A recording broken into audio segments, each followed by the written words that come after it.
Hey guys, tonight we're venturing into a world before minty gels, electric toothbrushes, or even the humble tube of Crest. We're talking about how people actually cleaned their teeth before toothpaste existed, or, let's be honest, whether they bothered at all. That's right. You're about to take a relaxing, slow-motion plunge into the tartar-encrusted jaws of history. Don't worry. You won't need to floss after this, unless you just ate a medieval turnip. Before we get started, do me a favor and tap like or subscribe, but only if you genuinely enjoy this sort of historical bedtime nonsense. Leave a comment telling me your bedtime oral hygiene routine, or the strangest thing you've ever put in your mouth. I mean, for cleaning purposes. Probably. Dim the lights. Turn on that fan for maximum white noise, and get comfortable. You're about to meet people who thought mouthwash meant rinsing with beer, who cleaned their teeth with things you wouldn't poke a squirrel with, and whose morning breath could legally be considered a weapon. Relax, snuggle in, and prepare to discover a world where plaque was less of a dental term and more of an inevitable lifestyle. Let's pause for a second. Have you ever wondered what your breath would smell like if you lived in ancient Egypt? Would you let your spouse use a frayed stick to scrape your tongue? Or would you risk a kiss from a medieval noble with teeth like a haunted piano? If you had a toothache in the year 1200, would you pull it yourself, or just start drinking at breakfast? Was there an ancient version of Listerine? Did anyone ever try to brush their teeth with sand? And seriously, what did they do before floss? Chicken bones. Do you think a Roman gladiator ever worried about gum disease? Or did he just accept halitosis as a lifestyle? Congratulations, you've just woken up in a world where toothpaste doesn't exist, sugar is a luxury, and every meal is a new opportunity for dental regret. Good luck. You open your eyes in the golden sands of ancient Egypt, surrounded by gods, mummies, and a surprising amount of sand in your sandals. Before you start your day building pyramids, you reach for your morning toothbrush, a frayed twig called a chew stick. Forget bristles and fluoride. Here, it's all about gnawing on a licorice root or a branch from the Salvadora persica bush, hoping it'll dislodge last night's barley bread. For toothpaste, how about a mix of ground pumice, burnt eggshells, and a touch of myrrh for flavor? Because nothing says fresh breath like scraping your gums with ancient gravel. Let's set the scene. The year is somewhere around 1500 BCE. You're wearing your best linen kilt, maybe a dash of copper-based eyeshadow, and you've already been up for hours. Why? Because in Egypt, the sun and your mother-in-law are equally relentless. Before breakfast, before a single date or fig touches your lips, you begin your daily dental ritual, otherwise known as attempted self-dentistry, with whatever happens to grow near the Nile. Chew sticks aren't just for show. They're chosen for their fibrous texture and supposed medicinal powers, handed down by priests and healers who, let's be honest, were basically ancient Egypt's answer to TikTok wellness influencers. The taste? Somewhere between earthy health food store and last year's Christmas tree. As you gnaw on your twig, you work to fray the end into soft fibers, creating a kind of proto-toothbrush. The chewing is methodical. It's not just about cleaning. It's a mini meditation. A moment to reflect on your day and hope your breath isn't strong enough to offend Horus. Ancient Egyptians believed that a clean mouth kept you spiritually pure, which is the kind of thing you tell yourself while spitting splinters into the wind. There's no running water, so you swish with whatever's handy, maybe a cup of Nile water, with just a hint of crocodile, or a rinse of weak beer if you're feeling festive. Modern mouthwash? Not invented. You get a swirl of ancient essence, also known as whatever liquid is least likely to kill you. Next, it's time for toothpaste. You reach for a little linen bag full of what can only be described as crunchy powder. Here's the recipe. Grind up some burnt eggshells, add pulverized ox hooves, a dash of pumice for that signature exfoliating effect, and maybe a pinch of dried iris flower, ancient Egypt's answer to minty freshness, except more floral and less effective. The royal family occasionally tosses in some frankincense or myrrh for that high-end spa feeling. But you get yesterday's burnt bread crust. This gritty concoction is worked onto your chew stick and then vigorously applied to your teeth. The sensation? Like trying to polish a gemstone with gravel, very thorough, very unpleasant, and highly effective if your goal is to remove both plaque and the will to live. Sensory details are everywhere. Your gums tingle from the coarse powder. Your teeth squeak like wet sandals on marble. And the taste lingers, smoky, earthy, with a little burst of, did something just die in there? The smell of ground myrrh hangs in the air, mixing with the scent of roasting onions and camel. By the time you're done, your teeth might feel marginally smoother, but your gums are contemplating a new life in another mouth. Why go through all this trouble? The Egyptians believed dental health was connected to the health of the soul. Tooth decay wasn't just a cosmetic issue. It was seen as a curse, a literal sign that the gods were annoyed with your dietary choices or your lack of devotion. In the afterlife, you wanted to present a full set of teeth, not a haunted crypt. Of course, reality had other plans. Archaeologists have found plenty of mummies with teeth so worn down from sand and grit that they make modern British dentistry look luxurious.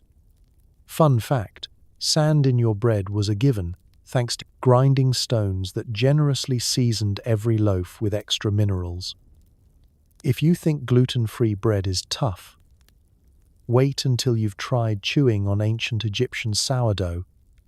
It's basically edible pottery. Still, this system sort of worked. Chew sticks contain natural antiseptics and astringents that help keep bacteria at bay, and the abrasives did scrub away food and probably the occasional enamel. Did it prevent all dental issues? No.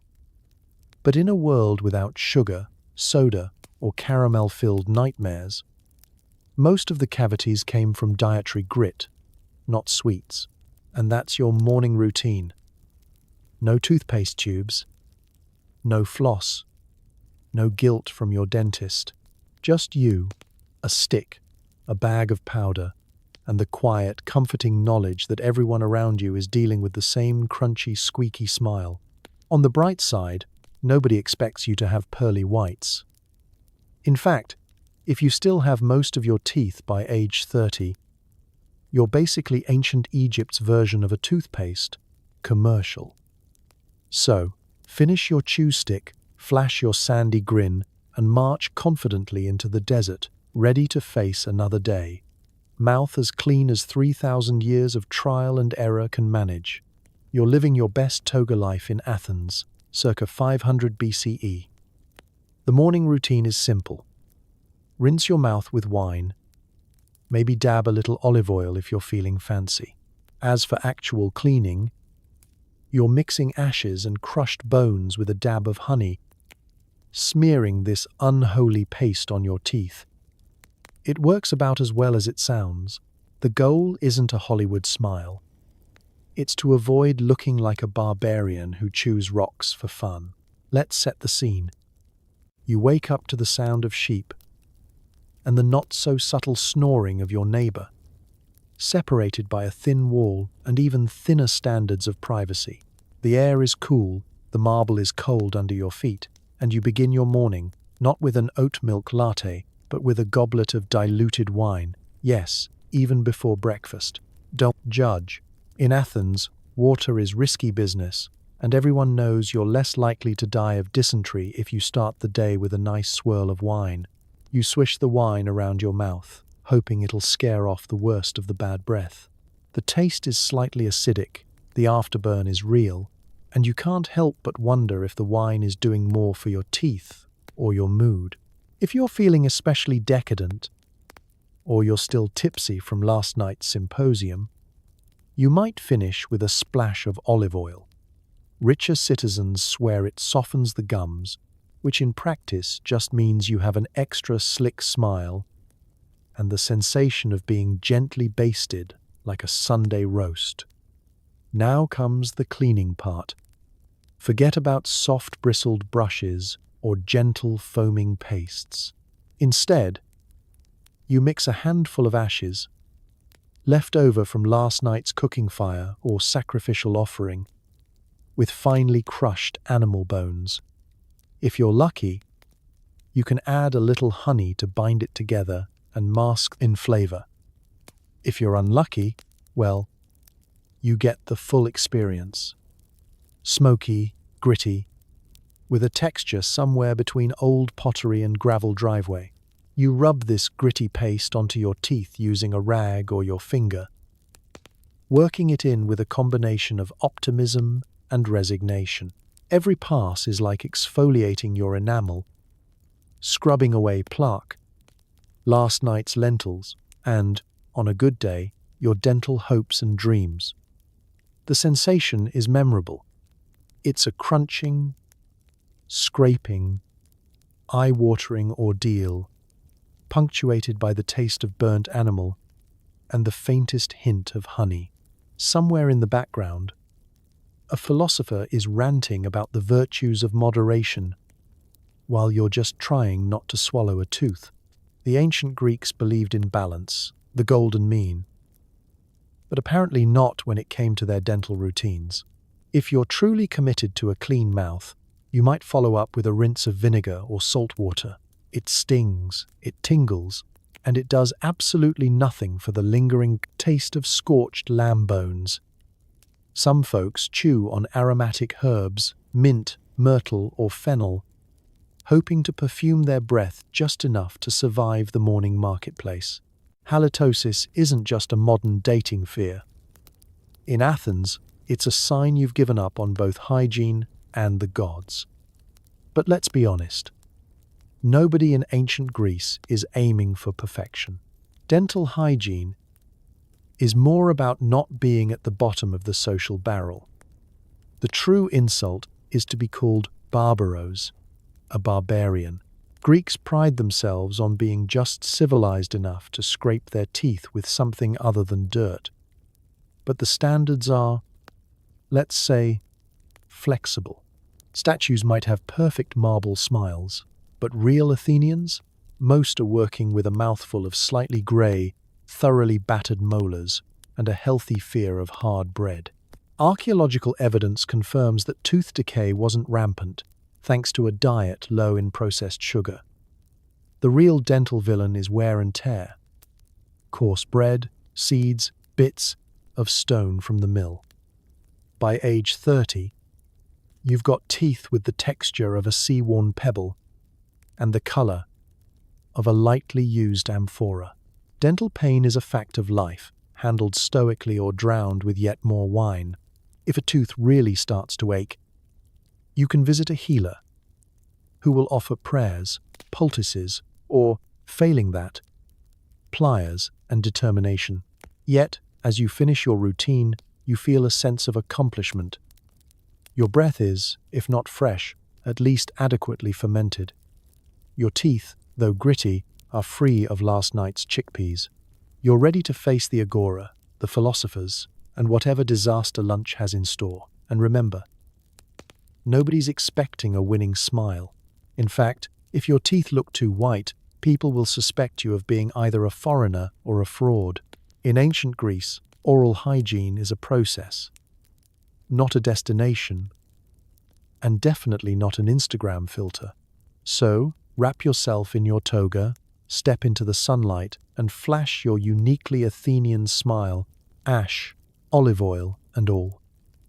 In a world where Socrates can talk circles around you before breakfast, the least you can do is not look like you've been gnawing on a rock. As a Roman citizen, you enjoy running water, heated baths, and, if you're brave, a mouthful of ground-up animal bones. Romans prized white teeth, so they used everything from abrasive oyster shells to the ashes of burned bread. The rich, ever innovative, sometimes rinsed with urine, believing it kept teeth bright. Your breath is now a biohazard. But hey, you're technically clean. Let's set the scene. It's a crisp Roman morning. You've woken up in a bustling city where the streets hum with gossip and the drains run, mostly downhill. You've survived another night on a hard straw mattress, and you're craving something to wash away the remnants of last night's garum sauce and honeyed dormice. Naturally, you begin your day with a tooth cleaning session that would make even the most desperate modern dentist consider a career in pottery. First, you select your weapon, a rag, a frayed stick, or, if you're on the cutting edge of Roman dental technology, a bronze toothpick with your initials carved into the handle for a touch of imperial bling. Toothpicks are everywhere, on tables, in pockets, in togas. Romans believed the spaces between your teeth were basically communal real estate for every poppy seed and bit of mutton that crossed your lips. So it was polite and essential to dig around with something pointy after meals. The click-clack of toothpicks is as much a part of the Roman dinner soundtrack as the clinking of goblets.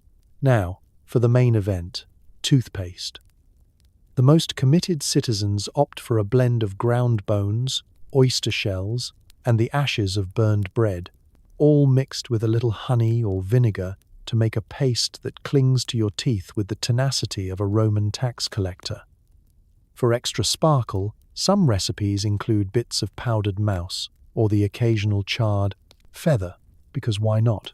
If it's available in the pantry, it's fair game for dental care. The taste? Somewhere between beach sand at low tide and forgotten barbecue. The sensation? Imagine exfoliating your teeth with aquarium gravel and then wondering if you're bleeding or just very enthusiastic. If you're feeling especially ambitious or cursed with too much money, you might rinse with a splash of Portuguese urine. Yes, urine. Romans were nothing if not practical, and they believed urine, imported for the highest quality, mind you, could whiten teeth and banish stains. Wealthy Romans sent their slaves out to collect jars of the stuff from public urinals, then used it as an all-purpose mouthwash, stain remover, and, on truly wild days, laundry detergent. This was considered high-status cleaning.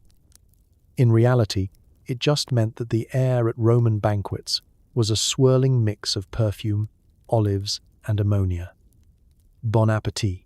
After the scrubbing and rinsing, you might dab your gums with a little myrrh or chew on a sprig of parsley, not so much for health, but to convince everyone at the bathhouse that you're above average.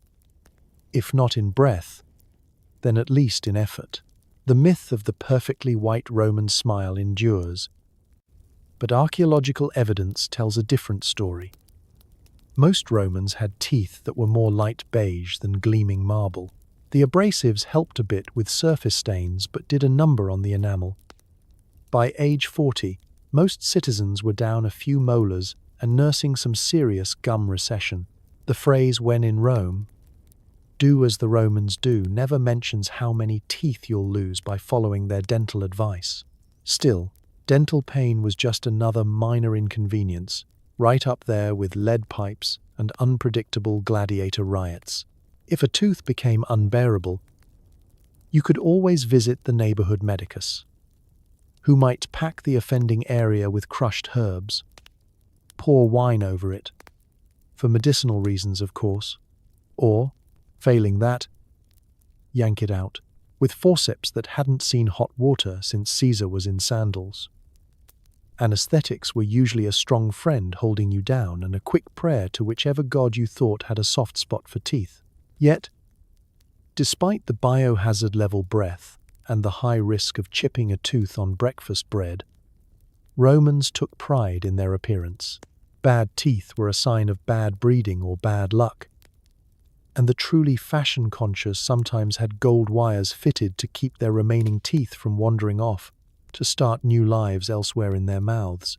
If you had a particularly gaping dental void, you might stuff it with a pebble or a ball of wax, or just master the art of the close-lipped smirk. So, as you stroll off to the forum, mouth tingling, breath smouldering, and gums a little worse for wear, remember this. In Rome, being clean was always relative, and when it came to dental hygiene, technically clean was sometimes the best you could hope for. Smile wide, but maybe not too wide. Nobody needs to know how many mice were sacrificed for the cause. You're waking up in an ancient Indian village, where dental hygiene means chewing on neem or babool twigs. The ends are frayed into natural bristles, and the taste ice acquired. Afterward, you might rub your teeth with charcoal, salt, or aromatic spices like cardamom and clove, turning every morning into a culinary experiment. With unpredictable effects on your gums, let's slow walk into the scene. The sun is just rising, birds are making their melodramatic presence known, and the air smells of wood smoke, jasmine, and the faint promise of monsoon mud.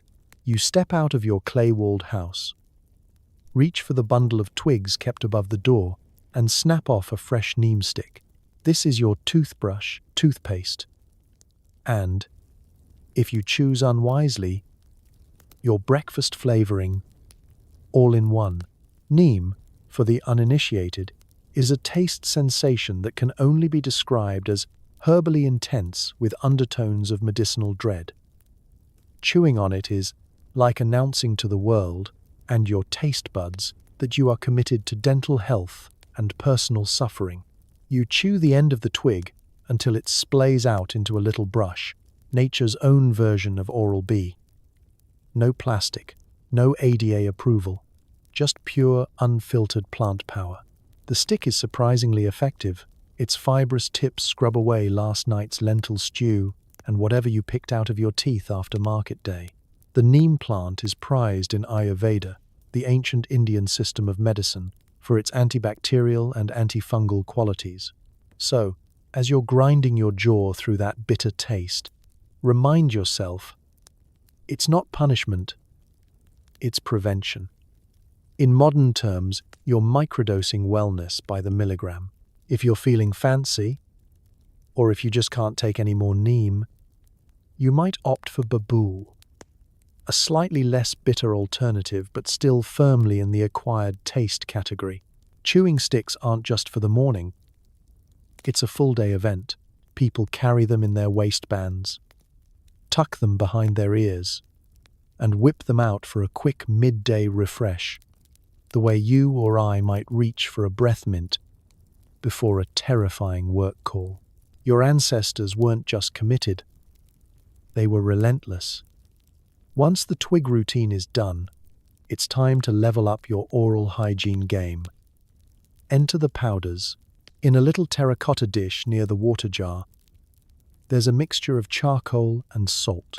If you're upper crust or just curious, you'll add dried ginger, turmeric, or even the ashes of medicinal herbs. Take a pinch between your fingers, rub it on your teeth, and brace yourself. The sensation is equal parts spa day and DIY sandblaster. On a good day, the charcoal absorbs mouth odors and maybe a little humility. On a bad day, your gums will sting like you just tried to gargle the Ganges. But it doesn't stop there. No self-respecting dental warrior leaves the house without a palate cleanser. Enter cardamom, clove, and fennel seeds, the original breath mints. You roll them around your mouth, letting the oils work their way through the charcoal haze. The cardamom offers sweet relief, the clove numbs any remaining pain, and most of your tongue, and the fennel gives you a burst of licorice freshness that, for a fleeting moment, almost makes up for the neem. Oral health in ancient India isn't just about the teeth, it's about balance. Ayurveda teaches that keeping the mouth clean helps balance the doshas, your body's elemental energies. Bad breath isn't just awkward at the temple. It's a sign your inner fire is out of whack. Priests and healers hand down recipes for rinses, pastes, and powders, each promising brighter teeth and better karma. You might swirl your mouth with warm sesame oil in a ritual called oil pulling, promising everything from fresh breath to inner peace. If you can ignore the fact that you're swishing salad dressing for 5 solid minutes. Of course, there are downsides. Some of these techniques are abrasive, in every sense of the word. Charcoal powder may be antimicrobial, but it's also a fast track to receding gums if you get too enthusiastic. Twigs, for all their eco-friendly charm, are a splinter hazard if you bite too hard. But compared to the dental options in other parts of the ancient world, see urine rinses, bone dust, ancient India's approach is almost spa-like. So, as you finish your morning routine, spit a final mouthful of charcoal into the garden and pop a clove on your tongue. You feel clean, balanced, and just the right amount of humbled. Your breath is sharper than your wit. Your teeth are probably still intact. And you're ready to face another day, armed with nothing more than a stick and the world's most determined palate. In a world without dentists, that's about as good as it gets. In Han Dynasty China, you're lucky enough to have an early version of the toothbrush, a bamboo stick with boar bristles. Tooth powder recipes include salt, ginseng, and mysterious fragrant herbs. If you're rich, you get silk threads for flossing.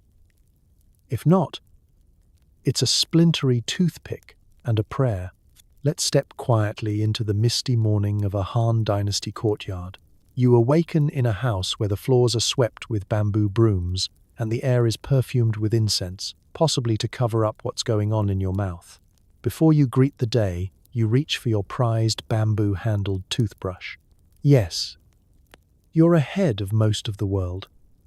Someone in your household has lashed a little bundle of boar bristles to the end of a stick, ushering you into the future of dental suffering. No soft plastics here. This is a brush with the gentle caress of a boot scrubber. You dab your bristles into a jar of tooth powder. The blend is equal parts folk medicine and culinary adventure. Salt for abrasion, a little dried ginseng for vitality, and fragrant herbs, which could mean anything from ground mint to the root of a plant your great-aunt swears cured her bunions. Some powders add a touch of camphor or green tea, creating a cloud of herbal aroma, strong enough to momentarily convince you that something magical, or at least less stinky, is happening. If you're truly high class, your powder arrives in a porcelain pot. If not, it's mixed up in whatever container wasn't needed for pickling last year's turnips. As you work the brush over your teeth, you get the familiar combination of aggressive scrubbing and random sharp bristle attacks to the gum line. There's no pressure sensor, no soothing blue light, just you and the distinct possibility of drawing blood before breakfast. Still, it's an improvement over the alternatives. The tooth powder is coarse, so you know it's working. Or, more accurately, you hope it's working and not just stripping away the last bit of enamel you own. Your gums tingle, your tongue burns slightly from the ginseng, and the aftertaste is equal parts salty and mysterious.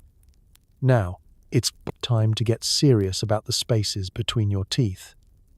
If you're from a family with money or imperial connections, congratulations. You have access to silk threads.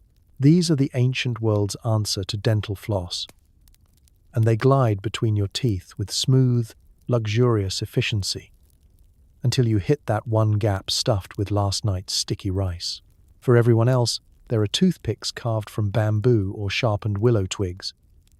They're effective if you don't mind an occasional splinter, and they double as a useful tool for gesturing dramatically at dinner. For the finishing touch, many people in ancient China chewed on aromatic twigs, orange peel, or even a tiny lump of dried ginger. Breath fresheners, sure, but also a subtle flex in front of the neighbors. If you could afford fancy ingredients, you wanted people to know. Ah, yes, The Zhang family, always chewing something spicy and mysterious, must be doing well. Meanwhile, the less fortunate gnaw on plain sticks, hoping at least to distract from any lingering aftertaste of fermented tofu. Why all this effort? It's partly about status and partly about health. In Chinese medicine, everything is connected. Your teeth, your breath, your digestion, your qi.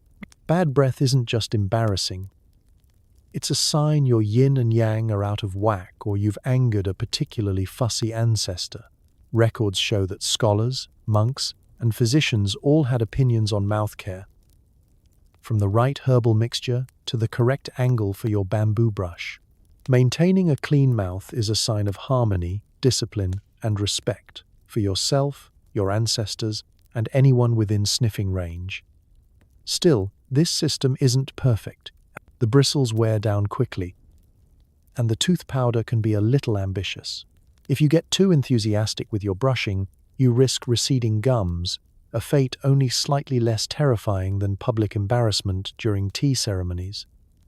But at least you're not alone.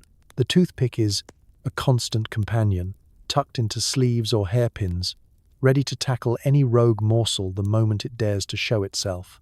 So, as you rinse your mouth with a ladle of cold tea, savor the tingling freshness, or at least the brief absence of yesterday's garlic.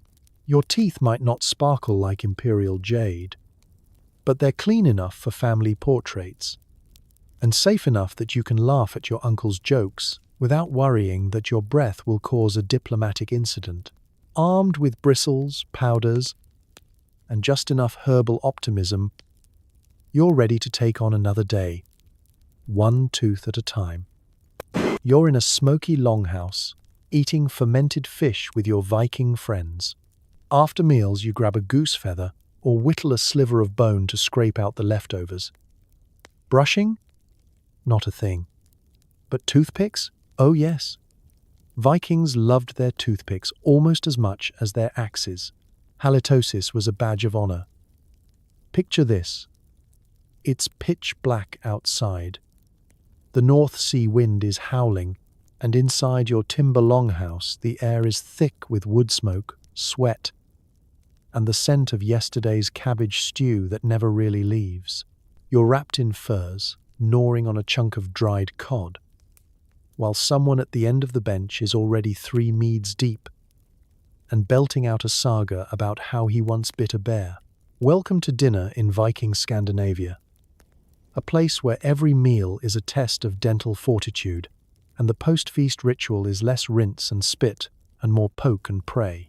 You finish your fish, bones, scales and all, and look around for something to clear the battlefield that is now your molars. There's no such thing as a toothbrush here. The Vikings had 2 main tools for oral hygiene: the ever-handy toothpick and, for the high rollers, a feather from a goose or a crow. The feather isn't for show. You split the tip and use it to poke, prod, and pluck the last bits of pickled herring from between your teeth. If you're feeling especially artistic, you might carve a toothpick out of bone or even whittle one from a splinter of spruce, which doubles as both dental aid and emergency weapon if dinner gets out of hand. The toothpick was more than a tool. It was practically a fashion accessory. Archaeologists have found Viking burial sites with toothpicks tucked into pouches or strung on necklaces, a sign that even in the afterlife, you don't want to face Odin with spinach in your teeth. Toothpicking was a public affair. No shame, no subtlety, just a hearty scrape while you gossip about the weather or the latest raid. In fact, some Vikings believed that cleaning between their teeth was a good luck charm before battle, because if you could face down a walrus tusk wedged between your molars, you could handle anything. As for actual brushing, forget it. The Viking approach to oral hygiene was less about sparkling teeth and more about brute survival. The diet was tough. Rye bread baked with sand and grit, stews thickened with bark, roasted meats, and lots of tough, stringy root vegetables. If you still had your teeth by age 40, you were either incredibly lucky or had the jaws of a bear. The toothpick helped, but it was mostly damage control. Breath freshening? Not even on the list. Viking breath was a force of nature. Halitosis wasn't just accepted, it was embraced. There are records from other cultures, mostly monks and traders from the south, who complained about the Viking smell. But Vikings themselves seemed unbothered. After all, when your daily life involves rowing for miles, raiding monasteries, and wrestling wild animals, you don't have much time to fret about oral elegance. If anything, bad breath was probably considered proof that you were alive, well-fed, and not afraid of a little fermented shark. That said, Viking skeletons show surprising evidence of dental care. Teeth were often worn down, but relatively free from severe decay, likely thanks to a low-sugar diet and constant chewing on tough food. In a way, their teeth were battle-tested, like the rest of them. Still, abscesses and infections happened, and if you lost a tooth, you just shrugged and kept going. No implants, no dentures, just a slightly louder whistle when you shouted your war cry. So, after dinner, you dig out your trusty toothpick, scrape away the reindeer jerky, and maybe give your gums a good poke for luck. You raise your mug, belch approvingly, and grin at your friends. Teeth slightly yellow, breath robust enough to keep trolls at bay. If anyone comments, you remind them. A Viking's smile isn't supposed to dazzle. It's supposed to intimidate. And as you settle back into the warmth of the longhouse, toothpick at the ready for tomorrow's feast, you realize you wouldn't have it any other way. Clean enough to chew, sharp enough to bite, and proud enough to never ever admit you miss modern toothpaste. You've landed in medieval Europe, where oral hygiene is largely theoretical. The main technique is ignore it and hope for the best. Some people chew on aromatic sticks, rub their teeth with cloth, or try rinsing with vinegar. Most just accept that by 30, their smile resembles a row of crumbling gravestones. The sun rises over a foggy village, and you groan your way out of a straw mattress that hasn't been washed since last harvest. You shiver in your linen shift, splash a bit of cold water on your face. Never mind that the water's as murky as your prospects, and begin your daily battle with dental doom. There's no such thing as a morning routine here, unless you count swearing quietly at the sound of the church bell. Brushing your teeth is not a widespread practice. You're more likely to be hit by a flying turnip than to find a medieval toothbrush. If you're nobly born or simply bored, you might attempt to clean your teeth by rubbing them with a piece of coarse linen. This removes precisely 0% of the actual plaque, but at least it makes you feel like you're doing something. The more innovative might chew on twigs from aromatic trees like hazel, mint, or rosemary. The idea is that the woody fibers act like tiny bristles, while the scent masks your breath long enough to get through morning prayers without the priest fainting. If you're lucky enough to have access to imported spices, you might even chew on cloves or cardamom pods, turning your mouth into a medieval potpourri sachet. It doesn't fix anything, but at least you'll die with fragrant halitosis. For those who are truly committed, or perhaps just desperate, there's the vinegar rinse. Take a big swig of the sourest, cheapest vinegar you can find and swish it around. The burning sensation means it's working, right? Sure, if your definition of working is eroding your enamel while you contemplate your life choices. On rare occasions, some people try wine, salt water, or even old beer as mouthwash, mainly because it's already there and, frankly, anything beats the taste of last night's garlic stew. But most folks just don't bother. Medieval food is coarse. Bread is bulked up with sawdust and grit, and vegetables come straight from the field. Dirt included, no extra charge. You chew, You swallow, and you hope for the best.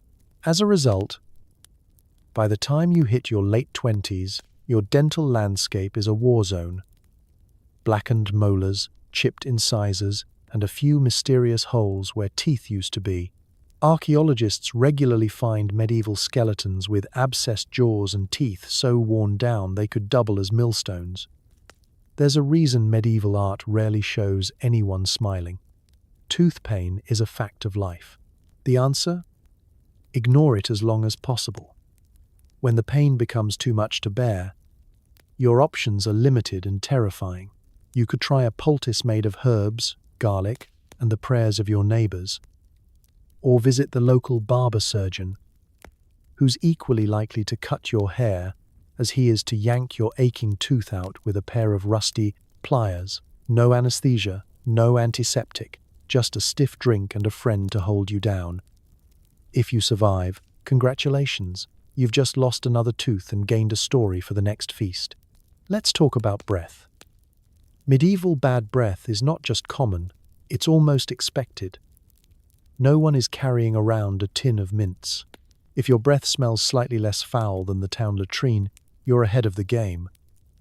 People blame everything from imbalanced humors to the influence of the moon, and don't expect sympathy. If you complain about tooth pain, you'll be offered a slug of ale, a handful of dried sage to chew, and a reminder that at least you aren't dead from the plague. Yet, by the time evening rolls around, your gums are throbbing and your teeth are quietly decaying in the background. You settle in by the hearth, gnaw on a hunk of barley bread, and maybe try one last swipe at your teeth with a rag, just to keep up appearances. Your smile is crooked, gap-toothed, and more than a little haunted, but in medieval Europe, that's just how things go. The only real advice is simple. Try not to die of toothache before you die of everything else. So you go to sleep, hoping your dreams are less painful than your jaw, and that tomorrow brings something, anything, better than vinegar. In the Middle Ages, survival is the real victory. And oral hygiene? That's just a pleasant rumor. You're living in the bustling cities of medieval Baghdad or Cairo, where hygiene is a religious duty. The miswak stick, frayed, spicy, and mildly antiseptic, is used before every prayer. For the elite, there's mouth perfume, rosewater, musk, and precious spices. The result? You might still lose teeth, but at least you smell intriguing. Let's set the scene. The call to prayer echoes from the nearest minaret, sunlight glimmers on whitewashed walls, and the city hums with the sounds of trade, poetry, and far too many street hawkers selling dates. You roll out of bed. If you're lucky, it's a mattress. If not, a pile of woven mats, and the first order of business is cleanliness. In this era, keeping your mouth clean is both an act of piety and a cultural flex. Forget snoozing your alarm. You're more likely to miss breakfast than your morning oral routine. The miswak is the star of the show. You pluck a small, gnarled twig, most likely from the Salvadora persica tree, but any number of mildly astringent, medicinal woods will do. You chew the end until it splays into a natural brush, then scrub away at your teeth and gums. The taste is sharp, slightly bitter, and oddly refreshing, like herbal mouthwash with a built-in wood chip bonus. The sensation is both tingly and bracing, as if your gums are waking up before the rest of you. The miswak is convenient, portable, and, let's be honest, the ultimate low-tech multi-tool. Toothbrush, gum massager, prayer aid, and, in a pinch, chew toy for a fussy toddler. But this isn't just about fighting bad breath. Cleanliness is built into daily life, reinforced by both medical wisdom and religious teachings. The Prophet Muhammad famously encouraged oral hygiene, and specifically the use of the miswak. So using it isn't just about impressing your friends at the bazaar, it's a direct ticket to extra spiritual points. You're supposed to use it before every prayer, which, if you're keeping count, is 5 times a day. In modern terms, you'd basically be living with a toothbrush holstered at your belt like a dental cowboy, always ready for a quick scrub between business meetings and family feasts. If you've got money, or just aspirations of grandeur, your oral routine gets a major upgrade.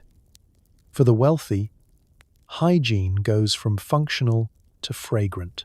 Elite households stock up on mouth perfumes, little vials of scented water infused with rose petals, musk, saffron, cloves, or even rare Indian sandalwood, a single dab on your tongue or a rinse after cleaning, and you're ready to face the day with breath that smells like a botanical garden caught fire in a spice market. The trend isn't just for show. The belief is that pleasant breath brings social and even spiritual benefits. There's a whole genre of poetry dedicated to describing lovers' sweetly perfumed kisses, although nobody's writing odes to halitosis. Of course, you don't need to be a sultan to appreciate fresh breath. Apothecaries sell little jars of powder, salt, charcoal, crushed herbs, marketed as dental cures and breath sweeteners. Some are effective, others are about as useful as chewing sand. But everyone's got an opinion. There's a real sense of dental one-upmanship. If you come to Friday prayers with the scent of musk on your breath and a perfectly chewed miswak at your side, people notice. Gossip, as ever, travels faster than the Tigris in flood season. But let's be real. Even the best routine has limits. Sugar is still rare, but on the rise. And diets feature a lot of dried fruit, honey, and chewy bread that sticks like regret. Dental pain happens. Teeth still loosen and fall out. Sometimes earlier, sometimes later. But the hope is that you at least go down fighting, one fragrant exhale at a time. And when things get bad, you have the local healer or barber to poke, prod, and maybe yank the offending molar, all with a prayer and a handful of clove oil. By evening, as you prepare for the last prayer, you scrub with the miswak one more time. Your mouth tingles, your breath smells faintly of roses and mystery, and for a moment, you almost believe you're immune to toothaches. Your teeth may not be perfect. Let's not kid ourselves. Medieval dental science is still medieval, but your oral hygiene is the envy of every traveler from Paris to Samarkand.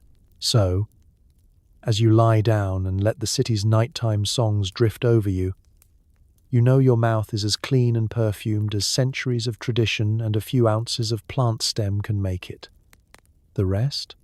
Well, that's what faith and maybe a little extra rose water are for.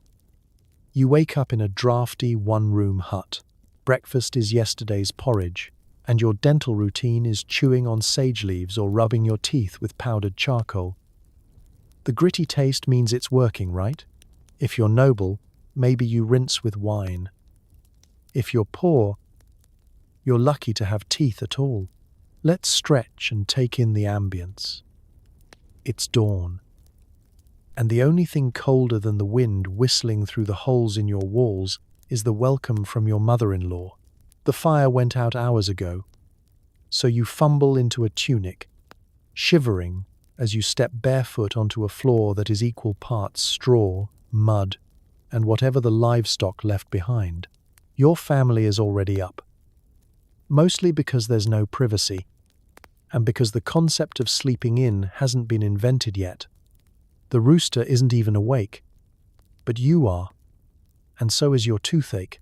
Your dental toolkit is as basic as it gets. Forget brushes, pastes, or dental floss. If you're lucky enough to have a little garden or wild meadow nearby, you reach for sage or mint leaves. You pop a few in your mouth and start chewing, letting the rough texture scrub away some of last night's gruel and the faint hope of a better future. Sage isn't just for seasoning.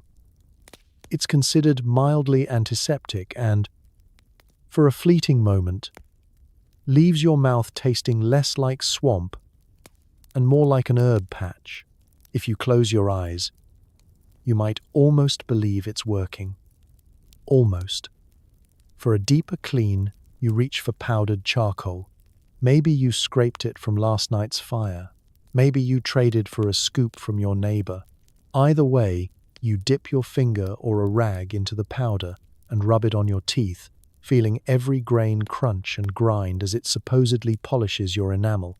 The taste? Imagine licking a chimney and then gargling with hope. Still, people swear by it after all. It's black, your teeth are supposed to be white, and somehow that logic is enough. If you belong to the upper crust, your routine gets an upgrade. Nobles, when they're not dodging poisonings or plotting over land, might rinse their mouths with wine or vinegar, believing the acidity will kill whatever's growing between their molars. Sometimes, if you're feeling particularly ambitious and have money to burn, you might rub your gums with salt, honey, or a special blend of imported herbs. This doesn't do much, except to convince your friends that you're both rich and really into suffering. For most, though, oral hygiene is an exercise in futility. Bread is coarse, ground with millstones that drop as much grit as they do flour. You chew carefully, knowing every bite could come with a bonus chunk of rock. By your 20s, your molars are flatter than a peasant's sense of optimism, and cavities are a fact of life. Medieval records mention tooth worms as the cause of dental pain. Yes, actual worms. The real culprit is bacteria. But since microscopes won't be around for another few centuries, you make do by cursing your luck and hoping the pain fades by next harvest. The social aspect of dental care can't be overstated. Bad breath is everywhere, but you still want to keep it at livable levels. A clove or a piece of cinnamon, if you can get it, might help. Mostly, you try not to breathe directly at your friends or family, which is tough when you all share one small room. Dental suffering is universal. No one expects a full set of teeth by adulthood. And if you do have one, people will assume you made a pact with the local witch. When pain strikes, you might try home remedies. A poultice of mashed sage, garlic, or even raw onion, pressed to your jaw and held in place with a scrap of rag. The burning means it's working, or it means you've just invented medieval mouthwash. If nothing else works, it's off to the barber surgeon, who wields tongs and a sense of urgency. Tooth extraction is quick, loud, and occasionally fatal. But hey, at least you'll never have to worry about that tooth again. By nightfall, as you huddle by the fire and chew on whatever's left of dinner, you catch a glimpse of your reflection in a pot. Your smile is stained with charcoal, tinged with defeat, and as authentic as it gets. In the Middle Ages, that's about all anyone can hope for. You go to bed knowing tomorrow will bring another round of sage leaves, charcoal, and, with luck, the continued presence of at least one functioning tooth. Welcome to the Renaissance, where beauty is in the eye of the toothless beholder. Dental powders become trendy, made from burnt bread, crushed brick, and sometimes soap. The truly unlucky try brushing with honey, not realizing this is like inviting a cavity to move in and bring friends. Let's set the stage. It's Florence, 1520. The air is thick with the scent of roasted chestnuts, the clamor of market sellers, and the odd whiff of the river that nobody likes to talk about. You roll out of your feather mattress, ready to greet the day, or at least survive it. Mirrors have become more common, so now you get to admire the state of your teeth before you even have breakfast. They're not exactly pearly whites, but compared to your medieval ancestors, you're practically dazzling. The first step in your morning routine is to reach for your new status symbol, a tiny box of tooth powder. Unlike the medieval era, Where the main oral hygiene strategy was wait for a miracle, the Renaissance brings a little more creativity. Apothecaries in every city hawk their own blends. Some use burnt breadcrumbs, others go for the brute force approach with powdered brick, oyster shells, or even ground alabaster. If you're particularly stylish, or wealthy, and bored, the idea is to scrub away stains and food particles, although what you're really doing is slowly eroding your enamel, one brushstroke at a time. You dab your finger or a rough linen cloth into the powder and start scrubbing. The taste? Like chewing on a construction site. The feeling? Gritty, satisfying, and a little bit alarming as you wonder whether that crack was the bread or your tooth. Occasionally, someone gets fancy and adds a pinch of soap to the mix. For that extra, my mouth is cleaner than my sole sensation. Soap doesn't exactly taste good, but at least it cuts through the oily residue left by last night's cheese, and if you swallow some, well, now you're clean inside and out. But not everyone sticks to abrasive powders. There's a bizarre belief floating around the upper classes that brushing your teeth with honey is healthy. After all, honey is a known antiseptic, and it tastes way better than ground brick. Unfortunately, this is like trying to clean your kitchen with maple syrup. You might temporarily smell nice, but you've basically laid down the red carpet for a colony of cavities. Still, in the age of sugar's rising popularity and status as a luxury import, honey brushing is as much a flex as a hygiene strategy. For those who want to keep things minty fresh, the Renaissance offers some slightly better alternatives. Rinsing with wine or rosewater is in vogue among nobles, with the added benefit that your breath might smell like a bouquet or a hangover. Some will chew on fennel seeds or rub their gums with salt, hoping to keep toothaches and bad breath at bay.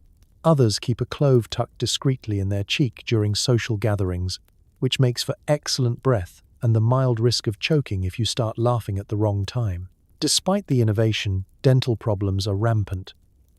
Sugar is making its way into more diets, sneaking into cakes, candied fruit, and even the occasional roast, so tooth decay is on the rise. If you wake up with a toothache, you'll likely visit the local barber surgeon, who will offer treatments ranging from herbal poultices to the ever-popular let's just pull it and see what happens approach. Novocaine isn't a thing, but a splash of strong spirits and a friend with a firm grip on your shoulders is.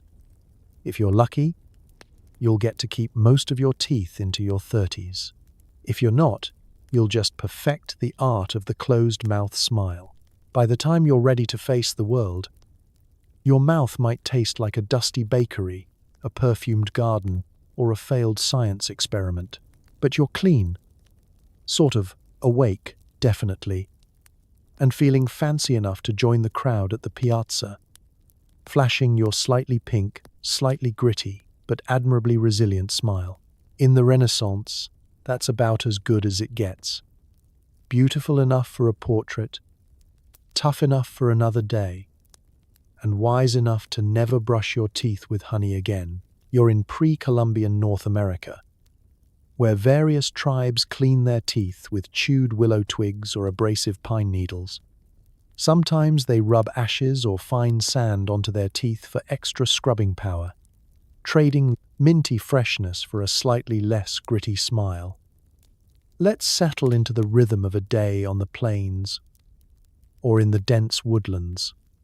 Long before European contact, the sun rises quietly over a riverbank, birdsong echoing through tall grass and pine forests, and you wake in a lodge or a bark longhouse surrounded by the scents of wood smoke, earth, and cooking corn. Before you even think about breakfast, you reach for a time-honored tool, a slender, green twig from a willow or dogwood tree, peeled and softened by a night spent soaking in a clay pot by the hearth. Toothbrushes haven't been invented yet, but you don't need them. Generations before you have discovered that certain plants, especially willow, have natural antibacterial properties. You chew the end of your twig until it splits into soft fibers, then methodically rub it across your teeth and gums. The taste is bitter and astringent, a natural reminder that you're alive and that you probably won't be kissing anyone before rinsing out your mouth. Still, it's effective. The plant's sap and fibers help break up food particles and freshen breath, and the process is gentle enough not to wreck your gums. If you're living near a pine forest, you might opt for a different approach.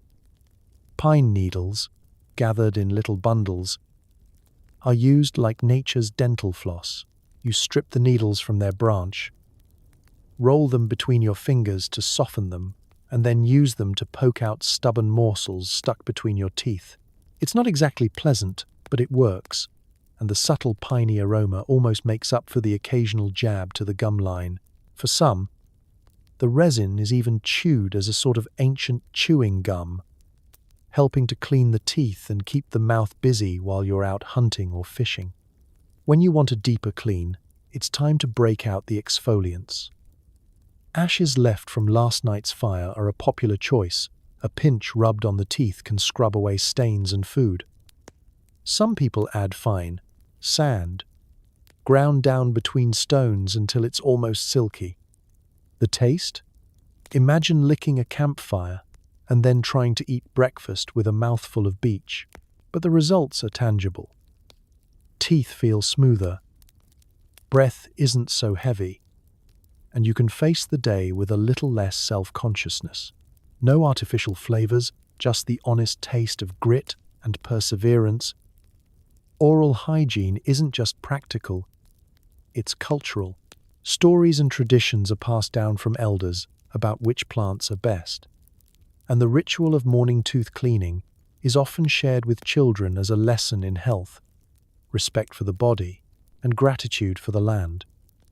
Medicine people may recommend certain herbs for mouth rinses or poultices for toothaches. Sage, yarrow, or sweetgrass for soothing pain.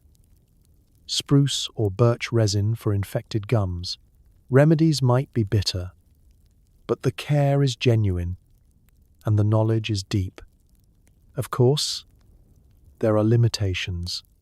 Diets rich in fibrous plants, seeds, and dried meat mean teeth work hard and wear down faster than modern standards. Sugar isn't common, but tiny stones sometimes sneak into ground maize or wild rice, adding an unexpected challenge. When a toothache strikes, there's no dentist, just the hope that a poultice or a wise elder's guidance will see you through. Tooth loss happens, but is met with stoicism. Another rite of passage in a life lived close to the earth. Yet, for all the grit, there's a kind of beauty in the simplicity. There are no aisles of toothpaste or clinical appointments, just you, your family, and the world outside your door. You finish your cleaning, rinse with cold stream water, and head out to start your day, mouth as fresh as willow and pine can manage. If your smile isn't perfect, at least it's honest. Shaped by the land, sustained by tradition, and still intact after another night under the stars. Wherever you go in history, you find people poking around in their mouths. Bronze toothpicks, bone picks, gold if you're royalty. In every tavern and banquet hall, someone's going after last night's mutton with a stick, long before the floss dance was a thing. Let's set the scene. You're reclining at a feast in ancient Rome, Viking Scandinavia, or Ming Dynasty China. You've just eaten your body weight in roasted meat, chewy bread, and whatever the local chef could drag out of the river. The only thing more persistent than hunger is the stubborn bit of gristle wedged between your molars. You don't have a toothbrush, floss, or mouthwash. What you do have is history's most reliable tool, the humble toothpick. It's surprisingly universal. Archaeologists have found toothpicks made from bronze, iron, wood, and bone in graves from the Stone Age to the Renaissance. The design doesn't change much. Pointy on one end, sometimes with a decorative flourish on the other, occasionally carved into the shape of an animal or a favorite god. In ancient Egypt, wealthy citizens used metal toothpicks, sometimes inlaid with gems, as both a personal grooming device and a subtle status symbol. After all, nothing says I'm above you like picking your teeth with gold. Jump forward to the Roman Empire, and toothpicks become a table staple. After a banquet where you've downed 3 courses and as much wine as your reputation can handle, etiquette demands a post-dinner pick. It's not considered rude. In fact, not picking your teeth is almost suspicious. Why wouldn't you want to keep your mouth ready for the next round of olives or a surprise poetry contest? Romans even carried personal toothpicks, often attached to a ring or tucked into a pouch, so you're never caught unprepared. If you're feeling extra, you might use a little twig of myrtle or olive wood. Aromatic, decorative, and, if you believe the old stories, slightly magical. Across the world in ancient China, toothpicks were common enough to be mentioned in poetry and philosophy. Here, they're often made from carved bamboo or bone, sometimes ornately decorated for the scholar or noble who wants to look stylish, even while tackling a stubborn bit of duck. Toothpicking is seen as a sign of refinement, a way to show you value both your health and your conversation partner's sense of smell. The truly elite might have toothpicks made of jade, tucked into embroidered cases and presented as gifts. Then there are the Vikings, who, as we know, made a competitive sport out of oral hygiene. A carved bone toothpick tucked into your belt says you're practical, self-reliant, and only slightly obsessed with keeping your smile clear of boar gristle. In crowded longhouses and around smoky fires, everyone picks their teeth. No shame, no subtlety, just good manners. You might even carve runes into your toothpick for good luck. Because if the gods can protect you in battle, surely they can keep your teeth from falling out. And what about the rest of medieval and early modern Europe?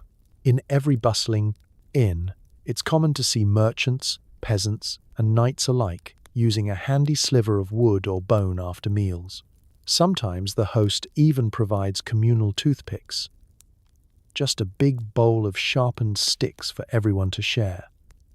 Yes, you're basically sharing mouth germs with half the county. But nobody seems bothered. If you're high status, your picks might be made of silver, and you'll make a show of using them, perhaps while staring directly at the lesser nobles, just to drive home your superiority. Toothpicks outlast empires, plagues, and questionable stews. By the Renaissance, they're even a little bit fashionable. Gold and silver toothpicks become popular gifts among the wealthy, and some are shaped like tiny daggers, just in case you need to defend your mouth or your honor. Portable, practical, and as universally beloved as bread. Toothpicks become the original fidget spinner, something to keep your hands busy and your smile just a little less embarrassing. So, next time you reach for a toothpick after dinner, know that you're part of a very old, very relatable tradition. Whether it's bone, bronze, or the last clean cocktail stick at the party, you're keeping history alive, one awkward poke at a time.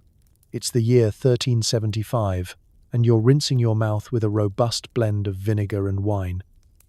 Some people mix in salt, hoping for a cleansing burn. Others just spit copiously and call it a day. Mouthwash leaves you with a tangy aftertaste and a possible case of heartburn. Let's paint the picture. You're standing in your one-room cottage or drafty castle bedchamber, blinking sleep out of your eyes and reaching for whatever counts as hygiene in the 14th century. There's no toothpaste, no peppermint rinse, and certainly no fluorescent blue mouthwash in a plastic bottle. You've got whatever's left over from last night's kitchen experiments.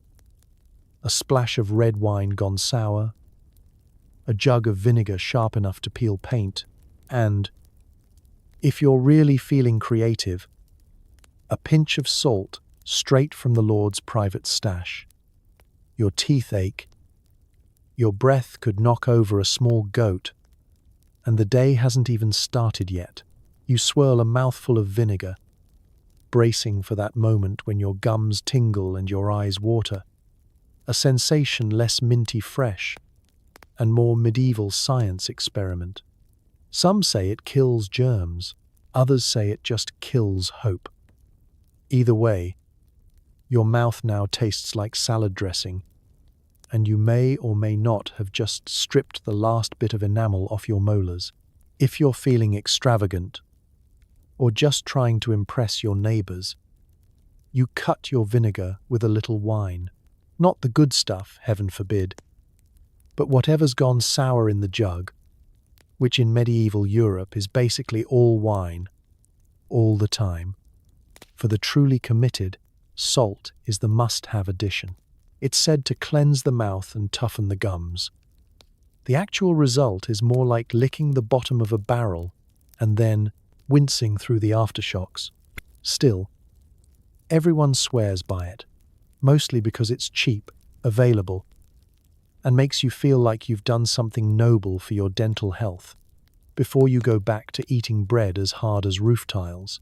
If all of this sounds a little excessive, you can always do what most people do. Just spit. No fancy ingredients, no burning sensation, just a good, hearty glob of spit to clear out the mouth before breakfast. Hygiene is largely a public activity in the Middle Ages, and it's not unusual to see people rinsing and spitting on the doorstep, in the street, or, if you're really fancy, into a designated spittoon by the hearth. In the absence of dental science, the logic is simple: out of sight, out of mouth. This approach isn't just for peasants. Nobles and royals rinse with wine for that added touch of sophistication.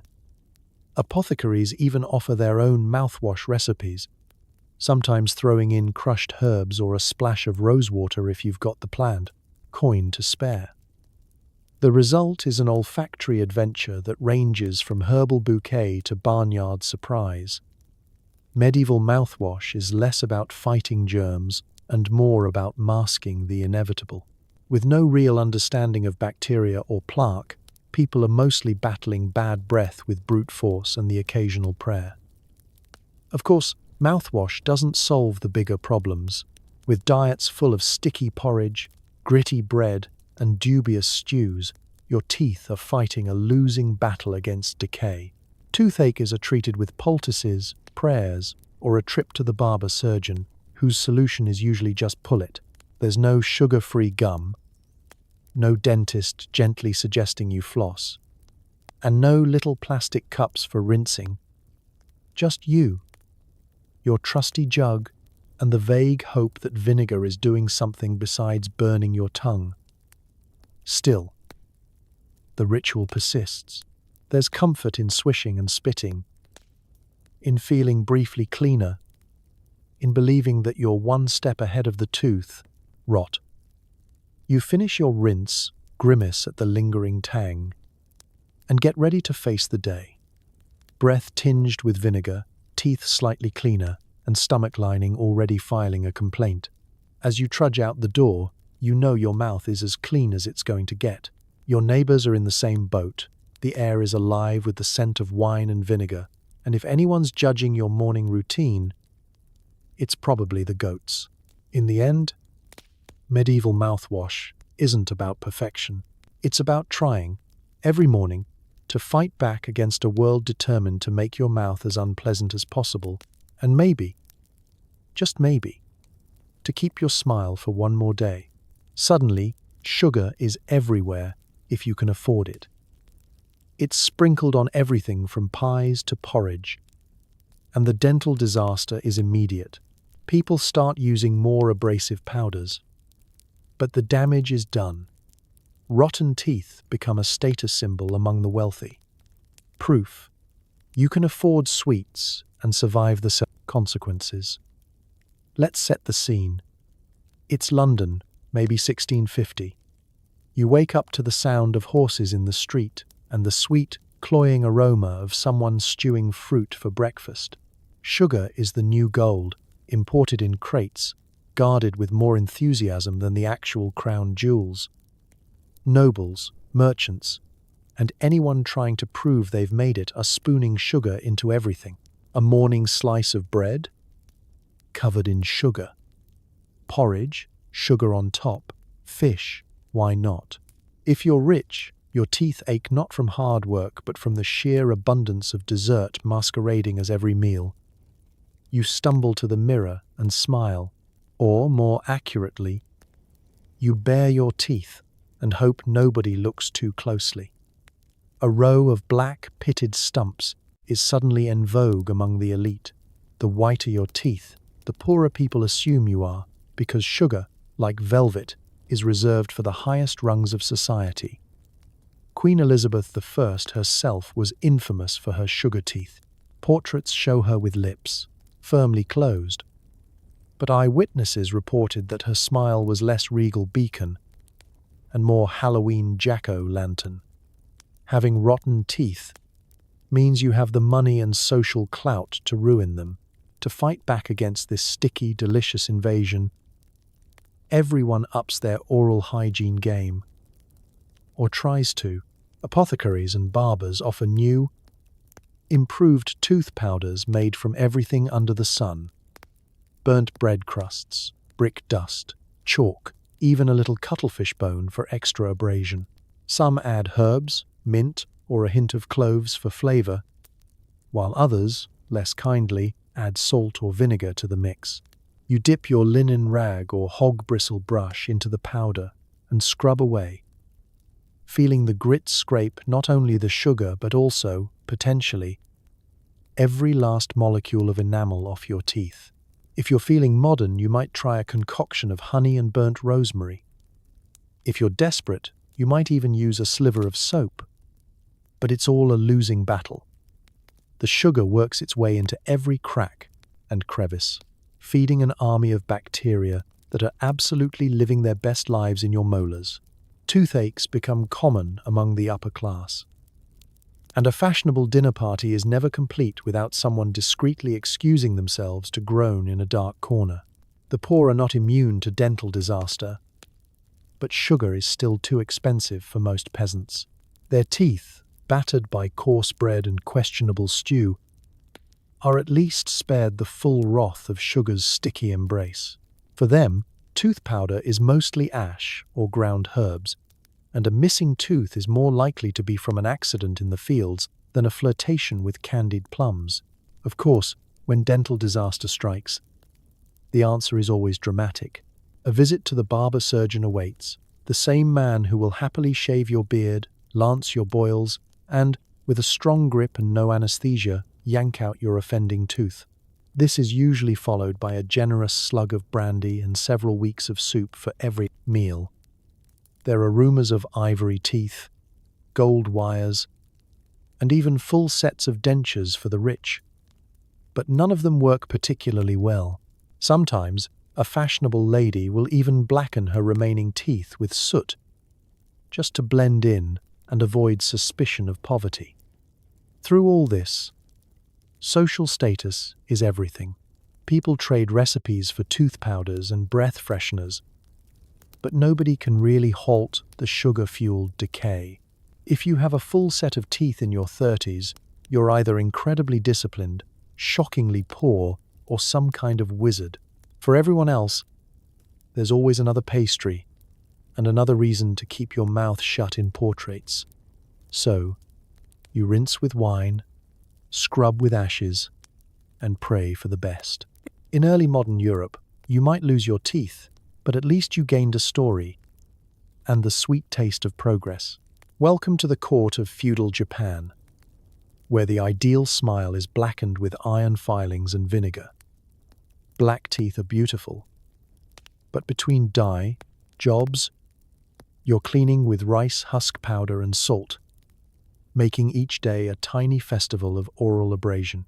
Let's imagine you're waking up in an elegant wooden house with sliding doors, tatami mats underfoot, and the distant sound of a bamboo water clock tapping away the hours. You yawn, roll out of your futon, and prepare to greet the day.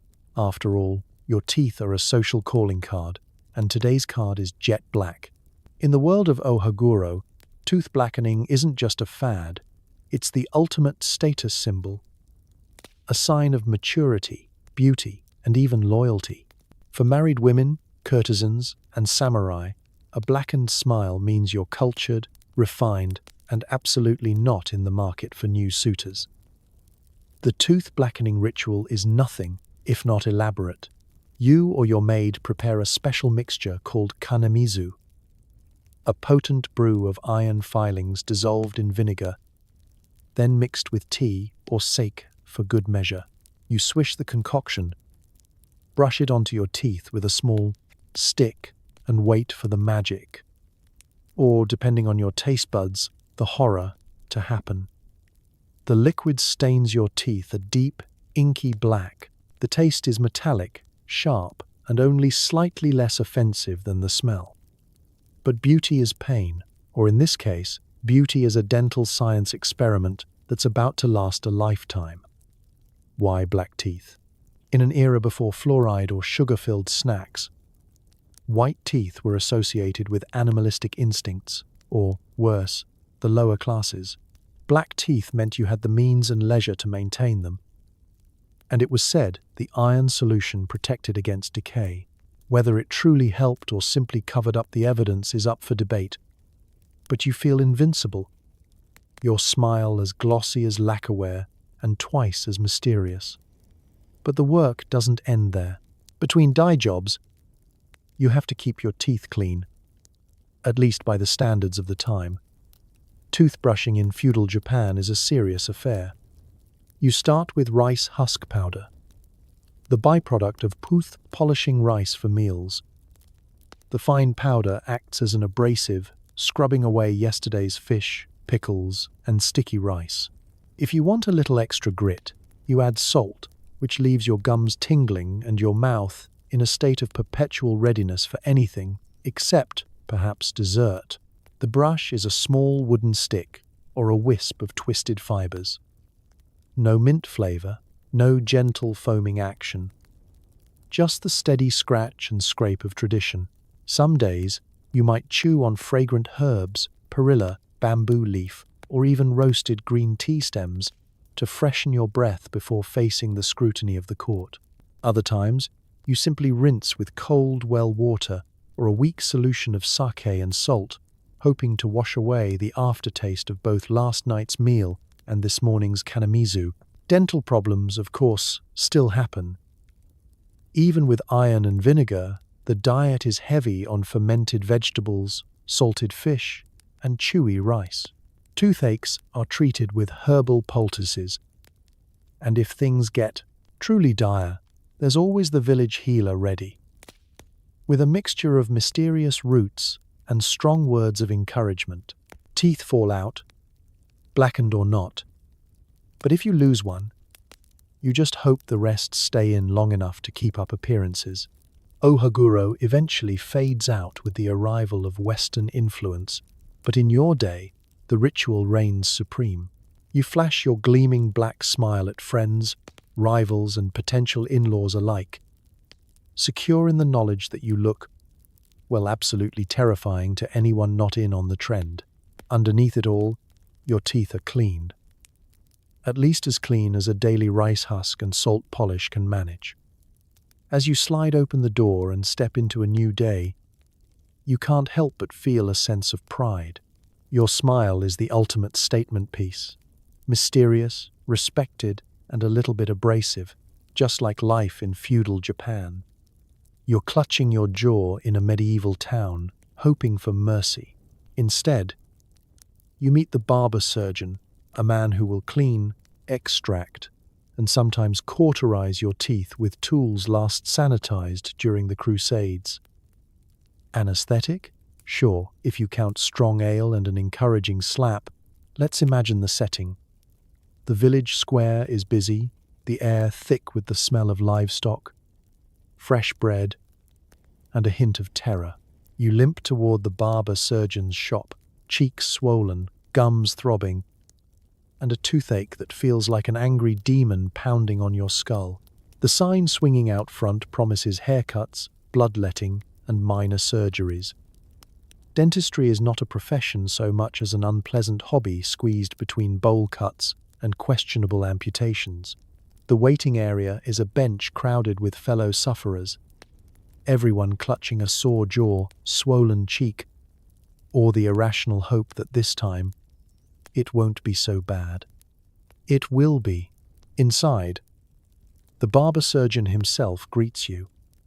He's an intimidating fellow, hands stained with mysterious fluids, eyes twinkling with the kind of glee only found in men who have never had a cavity themselves.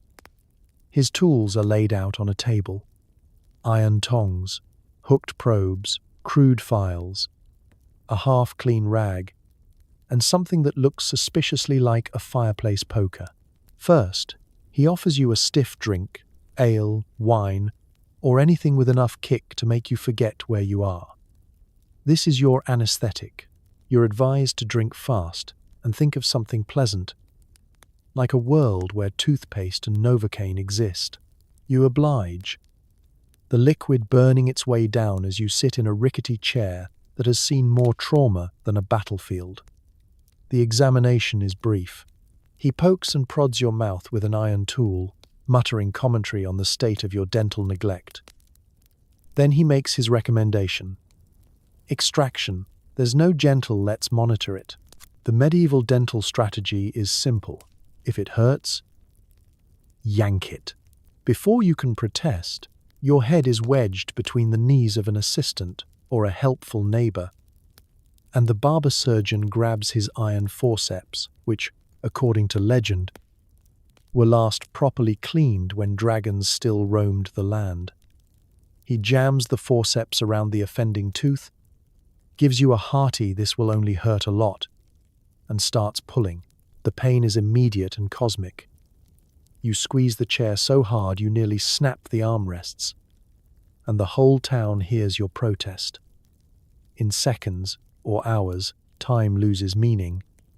The tooth is out, blood gushes, the surgeon shoves a rag in your mouth, and you're offered another drink for the road.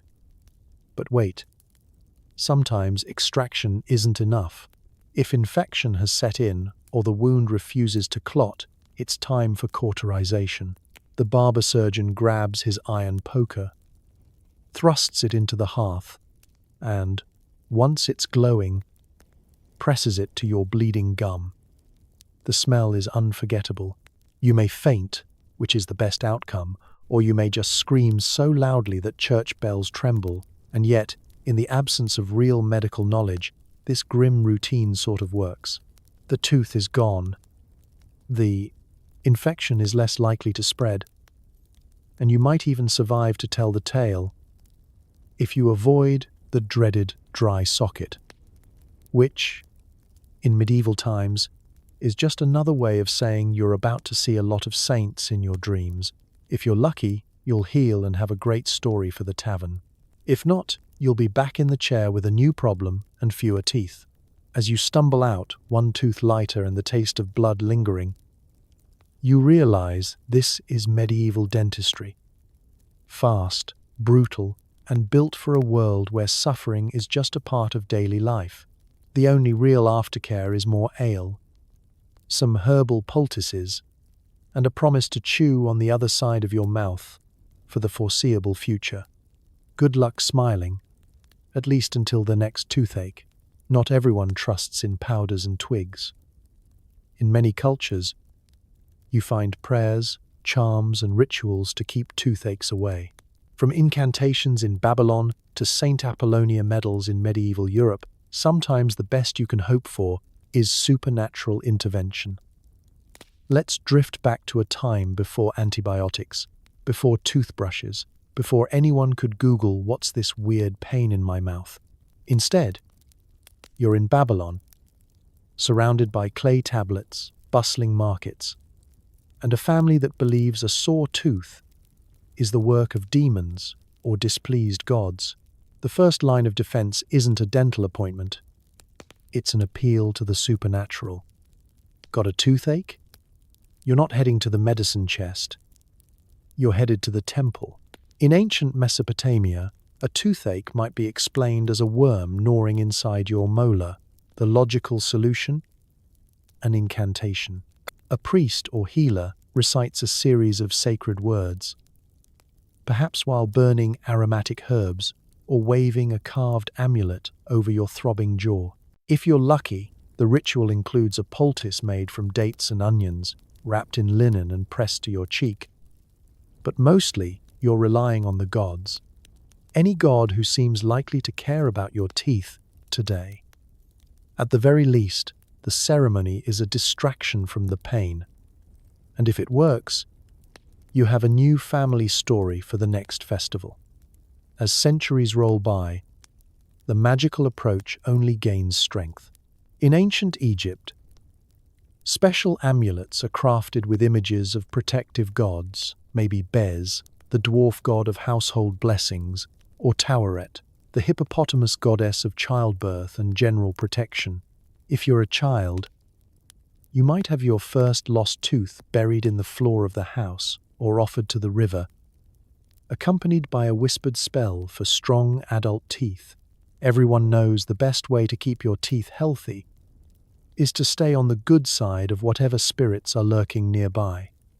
Fast forward to ancient Greece and Rome, and the supernatural toolkit expands. Now you have written spells on papyrus, little charms made from animal bones or precious metals, and the occasional hair from a lucky dog, because why not? Toothaches are blamed on angry ancestors, bad omens, or even curses from jealous neighbors. If you're desperate, you might recite a formula backwards under a full moon, tie a colored thread around your wrist, or carry a wolf's tooth as a protective talisman. At this point, you're less concerned with evidence and more concerned with the pain going away. By the Middle Ages, the spiritual approach has reached peak creativity. Enter Saint Apollonia, the patron saint of dentistry. According to legend, she suffered such horrific dental torture that she became the go-to heavenly advocate for anyone with a toothache. Medieval Europeans wear tiny medals stamped with her image, light candles in her honor, and murmur prayers any time their gums start throbbing. You might even see someone tie a toothache charm to a tree in hopes of transferring their pain to the bark. Sometimes, there's a ritual involving bread or a whispered verse from the Bible. In an age before penicillin, you'll try anything once and probably twice, just to be sure. Children, of course, get the best end of the bargain. In some cultures, when a baby's first tooth falls out, it's carefully placed under the pillow for a friendly spirit or fairy to collect. In others, it's thrown onto the roof or buried in the garden with a special wish for strength and health. It's the ancient precursor to the tooth fairy, a magical bargain that promises good fortune in exchange for your dental cast-offs. Of course, none of this actually cures a cavity or soothes an abscess, but it offers hope and a sense of control. When medicine can't help and painkillers are centuries away, the idea that you can bribe, beg, or bargain with the supernatural is oddly comforting. Plus, it makes for fantastic storytelling on long, sleepless nights. So, whether you're clutching a lucky charm, whispering to Saint Apollonia, or casting your baby tooth into the garden, you're part of a timeless tradition, trying anything and everything to keep the dental demons at bay. And, if all else fails, at least you have a good story. Because in the world of ancient oral care, magic is sometimes the best medicine you've got. Fast forward to Ming Dynasty China, where the world's first recognizable toothbrush appears. It's a bamboo handle with hog bristles. It scrubs well, but comes with the bonus risk of oral splinters and the lingering taste of barnyard. Let's open your eyes to a bustling Chinese city in the 1400s. Outside, street vendors hawk noodles, scholars debate Confucian philosophy, and artisans craft everything from lacquer boxes to, yes, dental hygiene tools. You wake up on a hard, lacquered platform bed, and before you do anything else, you reach for your prized possession, a toothbrush that looks suspiciously familiar to modern eyes, at least from a distance.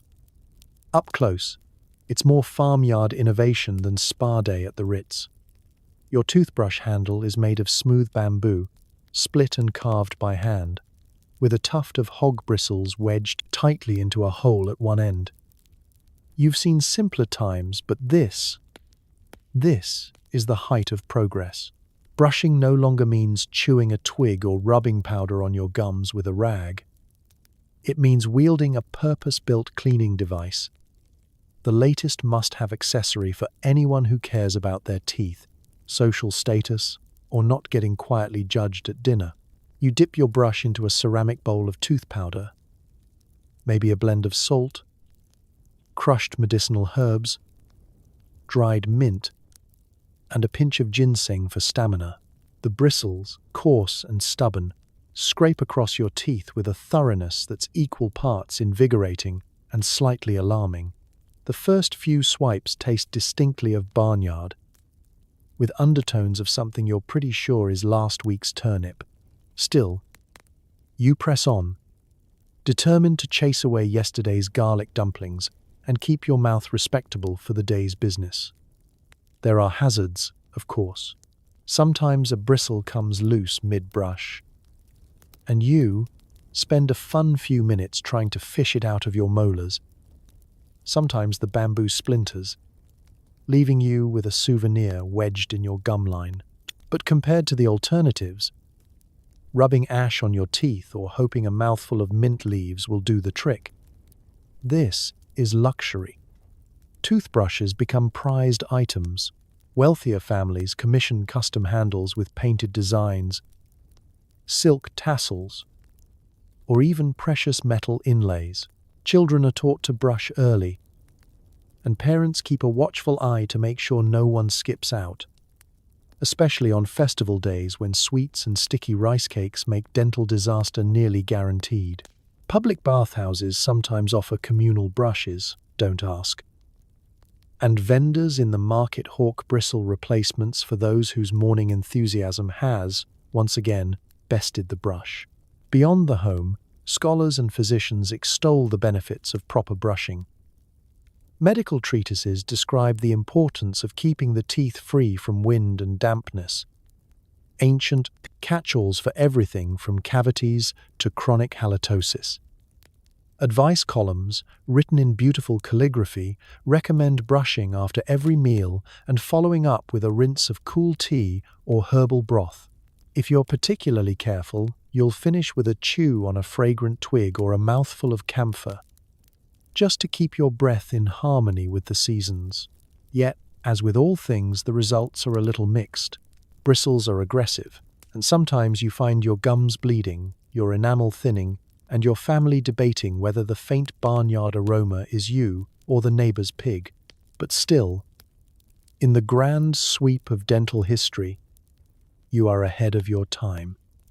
No more fumbling with feathers or picking your teeth with a stick.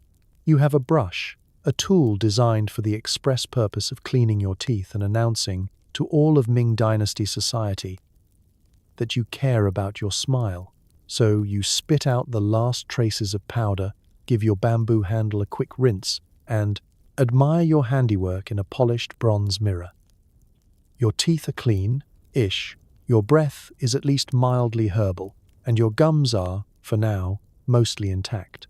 As you step out into the busy street, toothbrush tucked proudly in your sash, you know you're ready for whatever the day and dinner has to throw at you. Welcome to the future, Ming Dynasty style. By age 30, most historical humans have lost a few teeth. If you're rich, you fill the gaps with gold wire or carved bone. If not, you just whistle when you talk and hope no one invents Instagram for another 1,000 years. Let's ease into your daily routine. Somewhere between the Middle Ages and the early 1800s, you wake up, run your tongue over your teeth, and make a mental inventory. There's a new gap where your favorite molar used to be. Congratulations, you've unlocked another badge in the historic survival game, missing teeth. Dental hygiene is still a pipe dream, and daily life is not gentle on your enamel. Between the grit in your bread, the sugar in your fancy new tea, if you're lucky, and the absence of fluoride, your teeth are dropping out faster than your motivation on a Monday morning. If you're among the lucky few born into money or privilege, you don't have to go through life looking like you lost a fight with a bag of rocks. The wealthy have options. The gold standard, literally, is filling the gaps with wires of precious metal. Gold is malleable, and if you can afford it, a gold wire can be strung through the remains of your teeth to keep them from shifting and to let you chew with something approaching dignity. Sometimes you even get little decorative flourishes. An engraved pattern here, a discreet gemstone there. The dental equivalent of flexing your wealth and taste. Feeling even more extra? Enter the world of early dentures. These aren't the discreet acrylic plates of today. No, you get carved bone, ivory, or, if you're particularly unlucky, somebody else's teeth. Yes, the teeth transplant was a thing. Pull a few teeth from a servant, a battle casualty, or a poor soul who could really use a few coins, and voila, instant smile. Provided you can ignore the unsettling feeling of someone else's molars rattling around your mouth. George Washington's famous dentures? Spoiler. They were not made of wood, but a gruesome mix of animal teeth, human teeth, and ivory. Nothing says founding father like a full set of mystery chompers, but for most people, tooth loss isn't a crisis. It's just life. You whistle a little more when you talk, you chew on the other side. If you lose a front tooth, you might get creative with a bit of wax, a pebble, or a discreet tuft of fabric stuffed into the gap when you need to look your best. Medieval artists rarely painted people smiling, and now you know why. Open-mouthed grinning is not fashionable when half your teeth have retired early. Of course, there are social implications.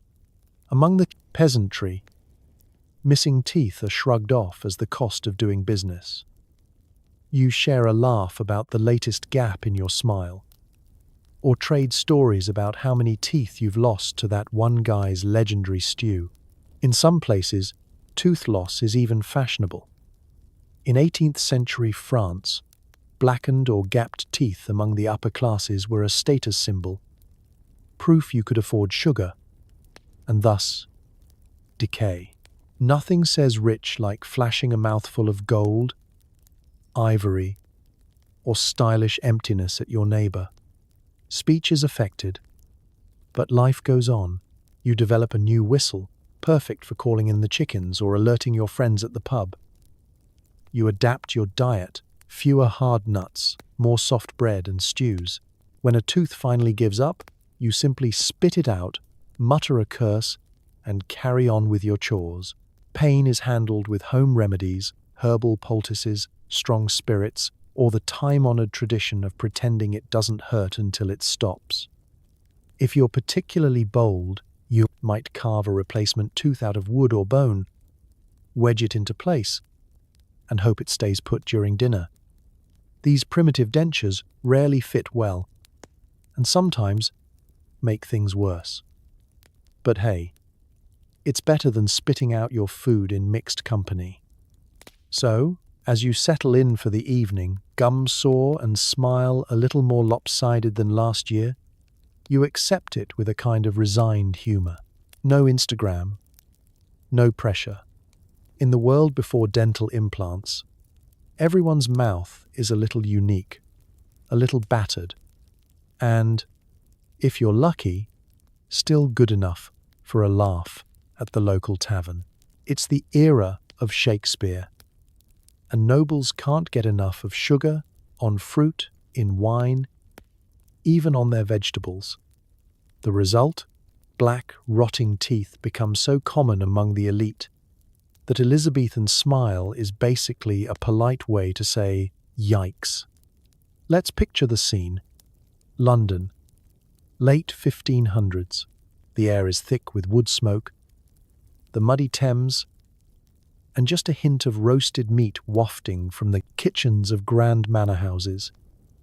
You wake up on a feather mattress, ready to embrace a day of power, politics, and, if you're lucky, breakfast sweets. Sugar, recently imported from the farthest corners of the world, is the status symbol of the moment. If you're truly posh, it goes on everything: strawberries, roast chicken, and, because no one is telling you no, peas. A new day brings a new excuse to eat something sweet. You reach for candied orange peels, marzipan, or spiced wine loaded with honey and sugar. Your cook proudly serves up pies, jellies, and even sugar-dusted lettuce. The only thing whiter than your ruffled collar is the mountain of refined sugar on your plate. Everyone around you is equally obsessed, from poets to politicians, all believing that sugar is practically medicinal, a treat for the body and soul. But here's the catch: the more sugar you eat, the worse your teeth become.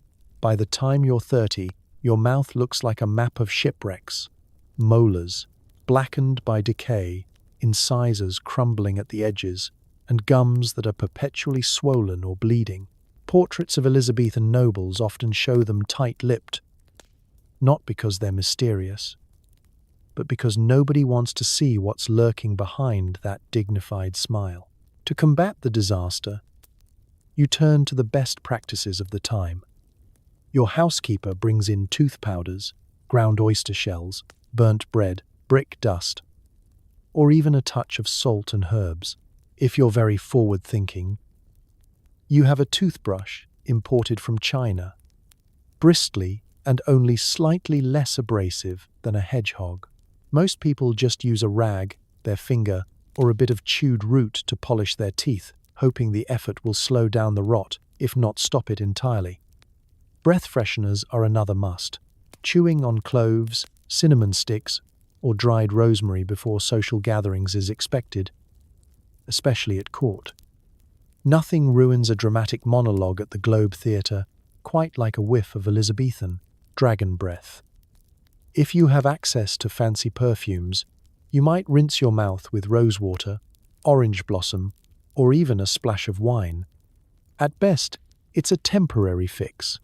At worst, it just adds a floral note to the inevitable cloud of halitosis. Still, if you're wealthy enough, you don't really mind. Rotten teeth are the badge of a true connoisseur. Visitors to court even record seeing Queen Elizabeth herself with black, decaying teeth. A fact that, instead of sparking concern, only encourages more sugar consumption among the ambitious. If you're unlucky and a tooth becomes unbearable, the local barber surgeon stands ready with his trusty tongs, a strong grip, and the promise of relief, minus the tooth, plus a probable infection. For commoners, things aren't much better. They may have less sugar, but their bread is coarse, their hygiene is limited, and their remedies are even more primitive. A missing tooth or two is expected. What sets you apart is how elegantly you disguise the gaps. Some people stuff them with bits of cloth, others with soft wax or a handy pebble. Laughter is universal, but open-mouthed grins are rare, unless you're showing off your new sugar smile. As twilight falls and you prepare for the latest banquet or play, you dab your lips, freshen your breath with a clove, and practice the perfect, enigmatic half smile. Blackened teeth may not look pretty, but in Elizabethan England, they're the ultimate flex, a secret sign that you're rich, refined, and just a little bit ridiculous. Welcome to the colonies, where oral hygiene involves rubbing your teeth with brick dust, wood ash, or, on adventurous days, a bit of bacon rind. The flavor is unforgettable, the results debatable, but at least it's American ingenuity at work. Let's step onto a chilly morning in a colonial village, where the streets are muddy, The air is filled with the distant clang of a blacksmith, and everyone seems perpetually short on sleep. Your day begins with a heavy wooden door creaking open, and you shuffle out of bed, perhaps after dreaming of England or just of breakfast. As you greet the new world, you also greet your new dental routine, which is less fresh, minty tingle, and more frontier survival challenge. First up, the brick dust. You grab a small piece of red brick from beside the hearth and use a knife to scrape off a fine powder. This you sprinkle onto a damp cloth or your finger and rub vigorously across your teeth. Why brick? Because it's gritty, it's handy, and, best of all, it's cheaper than anything imported from Europe. The feeling is unmistakable. Each pass grinds away at whatever is stuck to your enamel, as well as a fair bit of the enamel itself. The taste? Let's call it rustic mineral, with a hint of probably not FDA approved. If you're lucky, the dust is fine. If not, you get a little crunch with your cleaning, and maybe even a surprise sliver of brick to pick out at lunch. If you don't fancy brick, wood ash is always within reach. The fireplace has left you with a bucket full of fine grey powder, perfect for scooping onto your cloth. Ash has a basic pH and, in theory, neutralizes mouth acids. In practice, it tastes like last night's fire, smoky, bitter, and oddly nostalgic for those with a taste for campfire cuisine. Still, rubbing it onto your teeth provides that satisfying I did something feeling, and it's marginally better than nothing. For the truly daring, or the slightly hungover, there's the bacon rind. After frying up a slab for breakfast, you might take the still greasy rind and give your teeth a good rub. Maybe it helps polish. Maybe it just makes your mouth taste like breakfast all day long. In a world before toothpaste advertisements, the line between oral hygiene and leftovers is thin. Some even say the fat helps loosen debris between teeth, though it also leaves your breath smelling like a combination of cured pork and desperation. Colonial Americans weren't without their own homegrown remedies. Herbalists and folk healers would sometimes recommend sage or mint leaves for a refreshing scrub. And if you were lucky enough to have an apple tree, chewing the fruit's fibrous flesh was as close as you got to a natural toothbrush. There's even evidence that some settlers tried using salt or rough wool for extra scrubbing power, or the occasional clove to freshen breath before heading to church. Of course, the options improved with money and connections. If you could afford to import tooth powder from London, you might get a blend of chalk, salt, or even early tooth soap in a little tin. For most, though, dental care meant whatever you could scrounge, scrape, or slice from your own kitchen. Still, cavities, abscesses, and loose teeth were facts of life. When pain set in, there were two options. Try a poultice of herbs, or visit the local blacksmith, who, when not shoeing horses, might also have a set of pliers for extractions. Either way, a strong shot of homemade whiskey was the closest you got to anesthesia, and recovery meant a lot of soup and quiet prayers that you wouldn't need to repeat the experience soon. So, as you finish your morning routine, spit out a mouthful of brick dust, and tuck into a hearty breakfast, take pride in your American resourcefulness. In colonial times, a smile wasn't measured by its brightness, but by its resilience. If you managed to keep most of your teeth, you were doing just fine.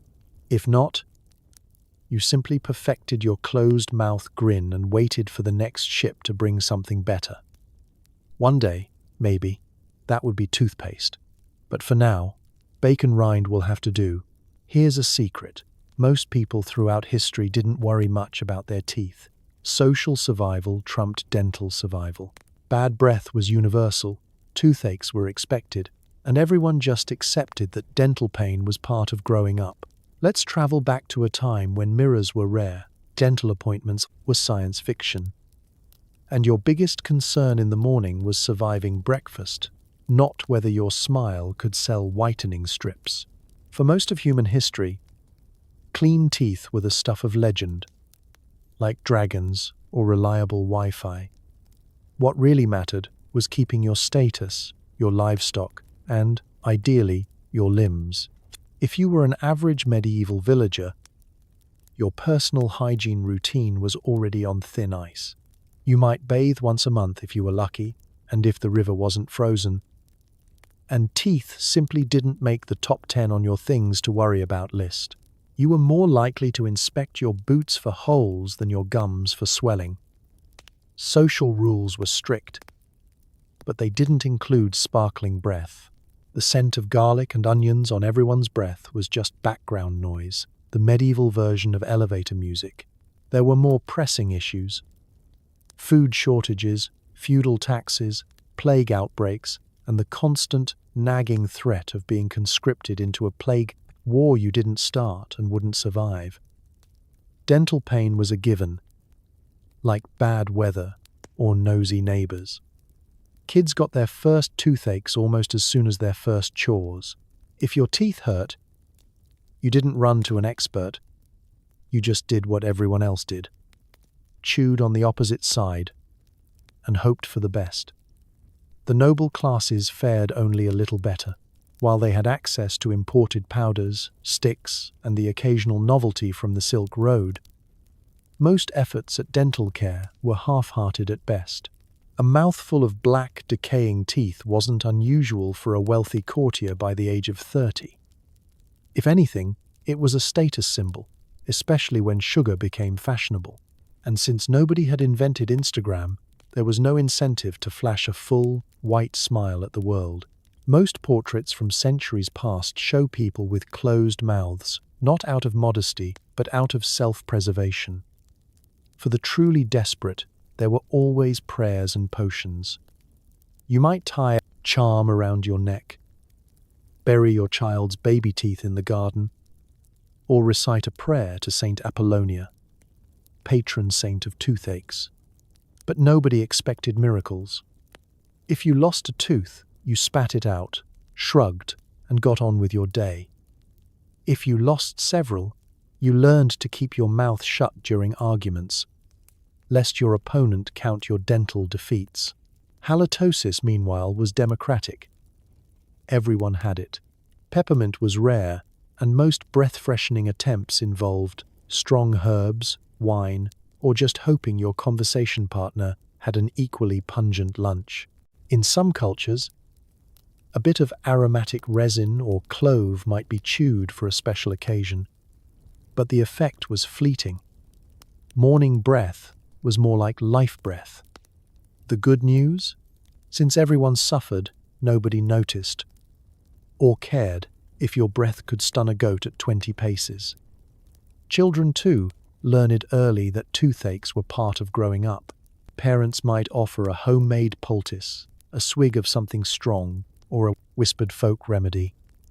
But nobody lost sleep over a lost tooth. In fact, the tooth fairy's earliest predecessors were just as likely to toss the tooth into a fire or bury it under the hearth as reward you with a coin.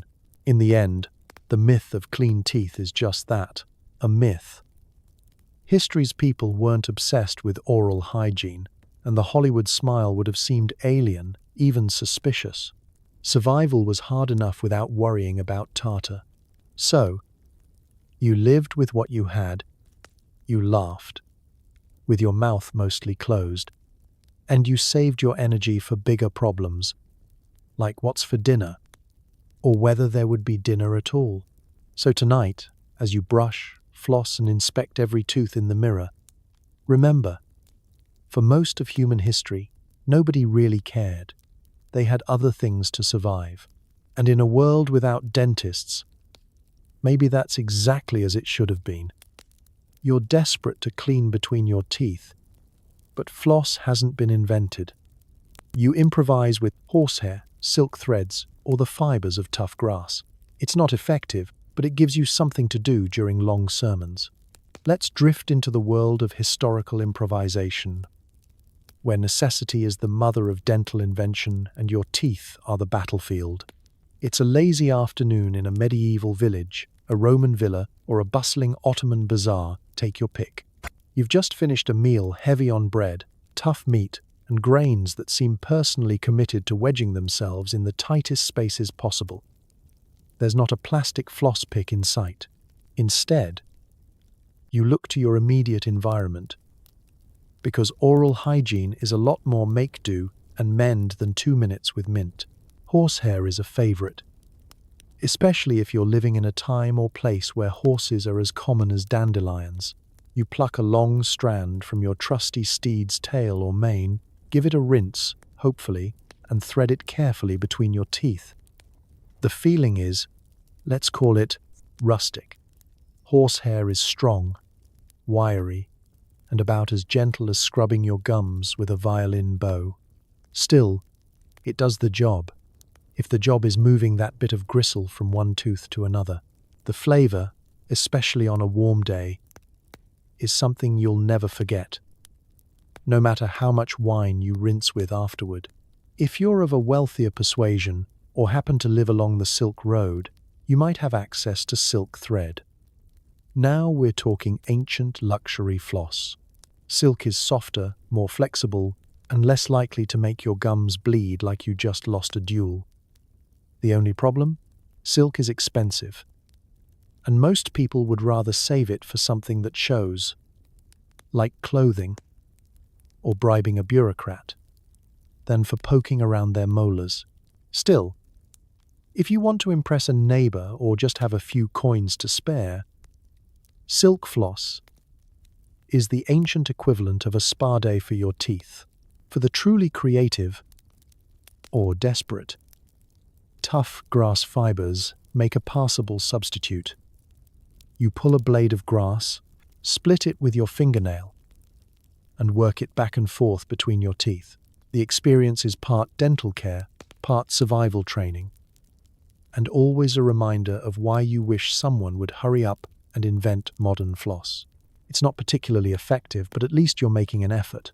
Bonus: if you get bored during a long church service or a tedious council meeting, you can always pick out a fresh strand and go to work, pretending you're deeply absorbed in thought. In ancient China and India, early forms of dental floss included everything from silk to bamboo fibers. Scholars and physicians sometimes recommended threading between the teeth to remove food debris and evil humors. Ancient texts advise using fine linen threads or even the inner bark of certain trees for a superior clean. Meanwhile, in Europe, people favored the anything goes method, a feather quill, a sliver of wood, or whatever thread happened to come off their sleeve. It wasn't just about hygiene either. Toothpicking and makeshift flossing had a social element. Picking your teeth after a meal was completely normal and often a sign of refinement, just so long as you didn't accidentally flick food at your neighbor. Flossing became a sort of idle habit, something to occupy your hands during downtime. If you were at a banquet, in church, or enduring another epic story from your grandfather, pulling out a bit of horsehair or thread signaled that you were resourceful, attentive, and maybe just a little preoccupied with personal comfort. Of course, the results were mixed. Without the benefit of waxed, ultra-smooth dental floss, gums often paid the price. Bleeding was common, and more than one unlucky soul ended up with a thread permanently lodged in a tricky molar gap. But in a world where most people just shrugged and accepted a mouthful of leftovers, you could at least claim you tried. So, as you finish cleaning between your teeth with your chosen strand, take a moment to appreciate the innovation and the patience of your ancestors. They might not have had dental picks, ultrasonic cleaners, or even toothbrushes that didn't double as farm equipment, but they knew how to get by, one strand at a time, through boredom, sermons, and all the odds. Just before modern toothpaste appears, People in the 18th and 19th centuries start using homemade pastes of chalk, salt, and even soap. Some add peppermint oil for a little luxury. Results may vary. And by vary, we mean bleeding gums for everyone. Let's take a slow walk through a creaky Georgian townhouse or a bustling Victorian flat, where mornings begin with less sparkle and more scraping. Your mirror is a small polished disc of brass or glass, and you lean in to get a look at your teeth, maybe not white, but still holding the line against total anarchy. Breakfast can wait, because it's time to mix up your daily dose of toothpaste, a term used loosely and with a certain amount of 18th century optimism. You start with chalk, the mainstay of homemade pastes. Scrape it from a handy lump or buy it from the apothecary. Grind it fine, and, if you're lucky, avoid any particularly large enamel shredding chunks. It's cheap, it's available, and it has that delightful eating a piece of limestone vibe. Then you reach for the salt. The logic here is sound. Salt is abrasive, it cleans, and it's supposed to toughen up your gums. In reality, it burns, stings, and makes your mouth feel like you've been gargling with ocean water during a storm. The aftertaste stays with you, a lingering reminder of your commitment to self-improvement. Some people, inspired by the miracles of industrial progress, add a little soap to the mix. Yes, soap.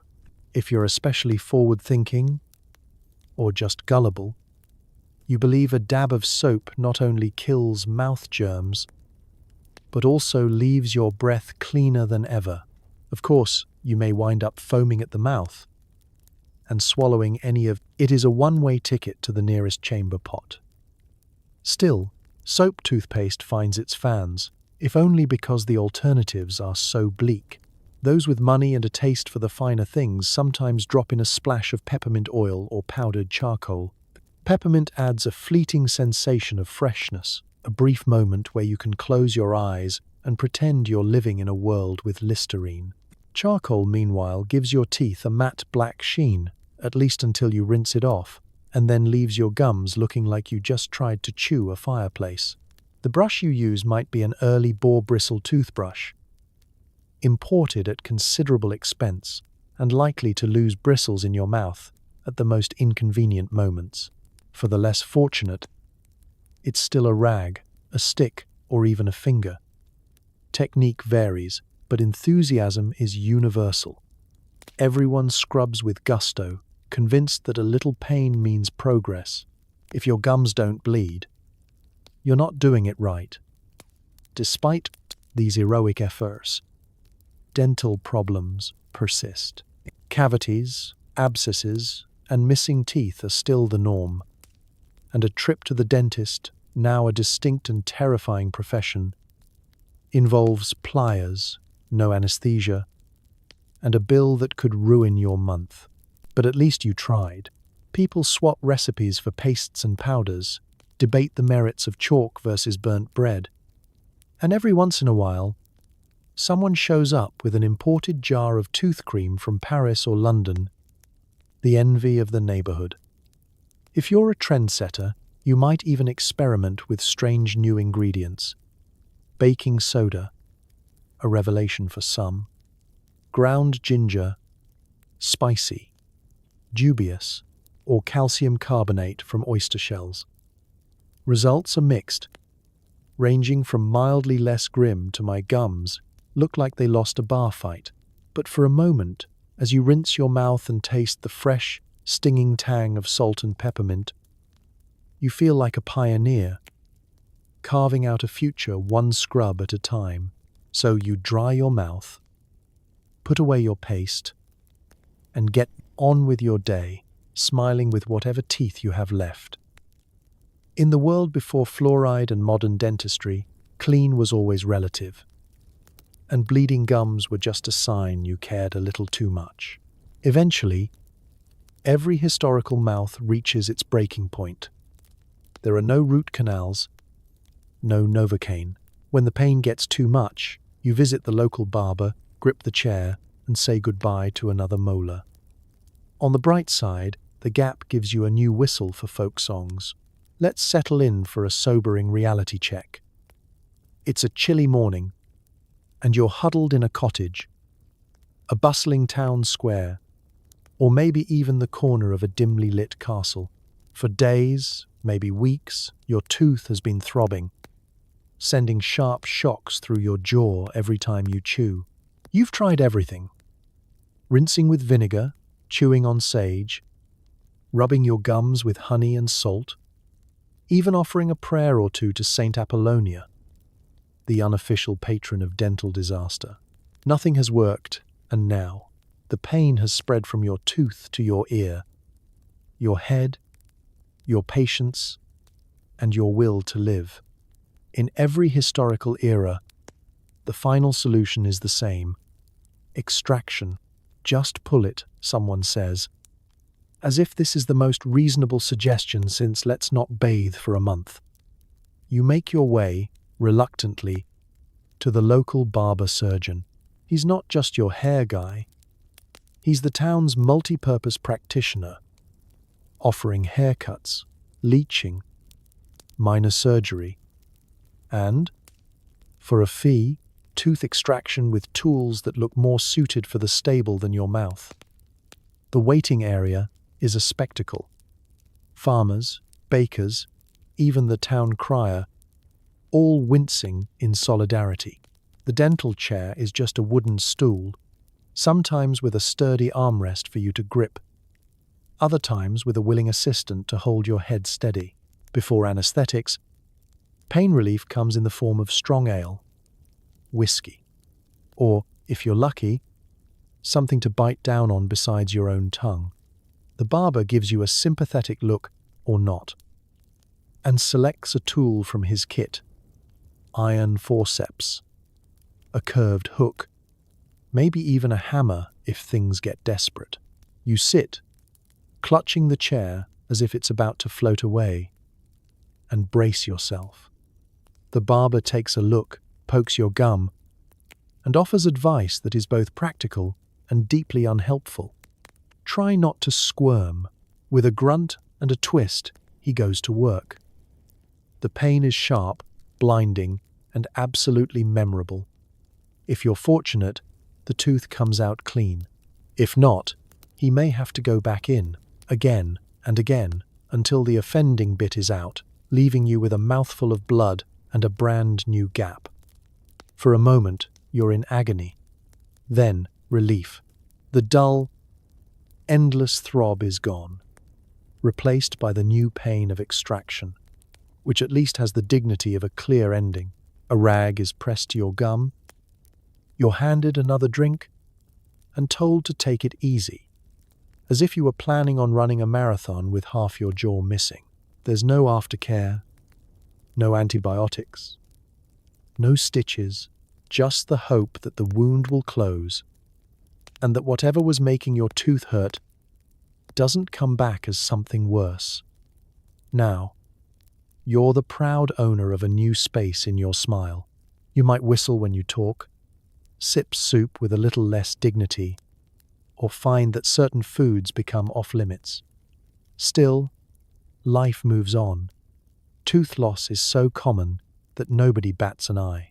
In some cultures, the new gap is almost a badge of honor, a reminder that you survived not just the pain, but the cure.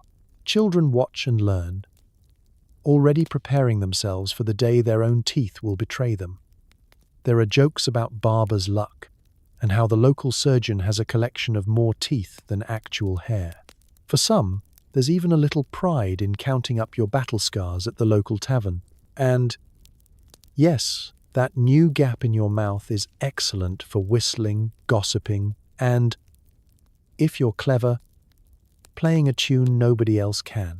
So you wipe your mouth, pay the barber, and get on with your day. No Instagram smiles, no dazzling veneers, just you. A slightly emptier mouth, and the knowledge that, in a world without root canals or modern painkillers, This is as good as it gets. In history, sometimes survival means letting go, one tooth at a time. It's sunrise in ancient Mesopotamia, and your significant other is staring at you with the hopeful eyes of someone who wants you to try anything, literally anything, for your dragon breath. Luckily, a street vendor sells cardamom pods, fennel seeds, and clumps of resin marketed as ancient breath mints. You dutifully chew, hoping to mask the mutton aftermath of last night's feast. The effect? Temporary. The flavor? Like spicy candle wax. But in a world without Tic Tacs, popping seeds between your teeth is as fresh as it gets, and only slightly hazardous to your fillings, if you still have any. Let's slip into the ancient world, where the concept of minty fresh is still a few thousand years away. But social survival absolutely depends on doing something, anything, about your breath. You wake up, stretch, and immediately realize that last night's garlicky stew and mutton have staged an overnight coup in your mouth.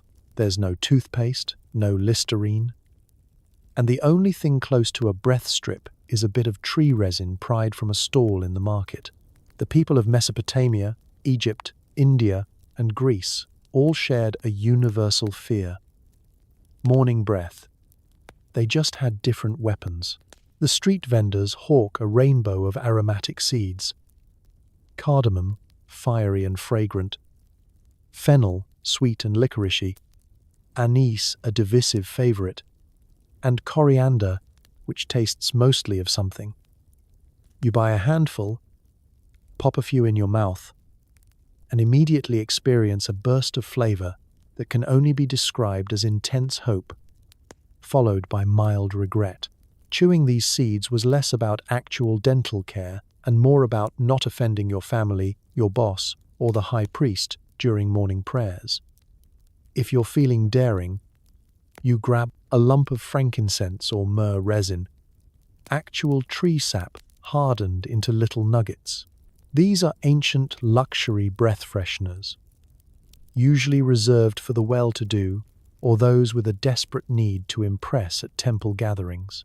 You bite down, chew, and release a cloud of herbal aroma, so strong you can almost believe you're clean.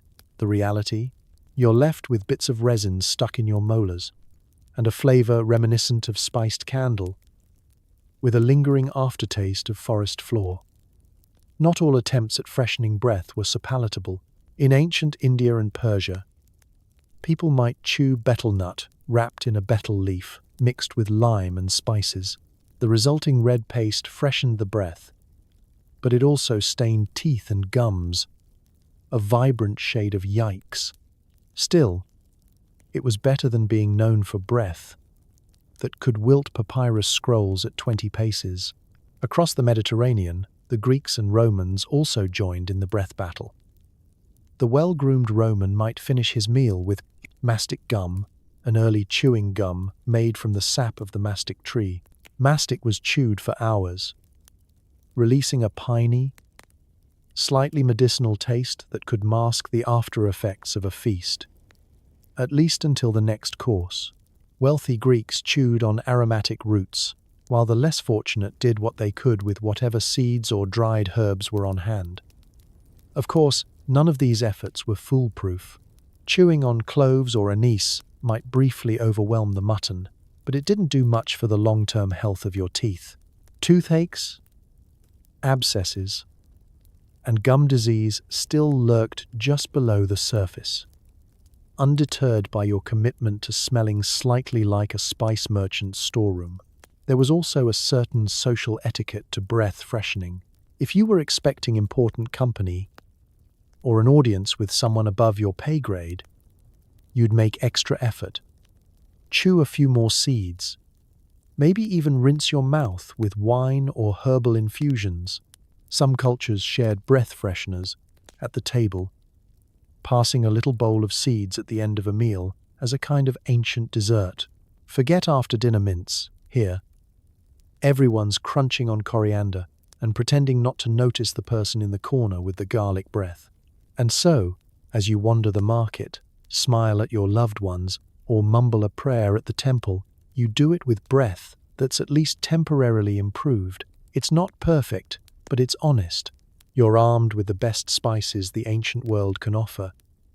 Your smile a little more confident, even if, deep down, you know that the real secret to good breath is a little distance, a lot of luck, and a shared understanding that everyone's just doing their best with what they've got. And so, as you drift through the final moments of this journey, one filled with twigs, burnt bones, and breath so fierce it could clear a medieval banquet hall, take a slow, deep breath through your nose. For historical accuracy, tonight, you have wandered through the world's most peculiar bathroom cabinets, surviving abrasive powders, questionable mouthwashes, and dental routines that were equal parts creativity and quiet despair. Remember, our ancestors may not have had whitening strips, but they had resilience. They stared down a dinner of hard bread and turnips, survived the centuries with only a frayed twig or a scoop of sand, and somehow managed to laugh, kiss, and carry on, often with most of their teeth still attached. They endured the agony of toothaches without anesthesia, suffered the indignity of breath so legendary it became myth, and invented the just ignore it approach to oral health. So, tonight, as you tuck yourself into a clean bed, no livestock, no rush-stuffed mattress, and certainly no risk of someone rinsing your mouth with vinegar, maybe whisper a quiet thank you. Thank you to the people who walked so you could run your Sonicare brush across your teeth for 2 minutes without fear, so you could grumble about dental bills instead of dental leeches.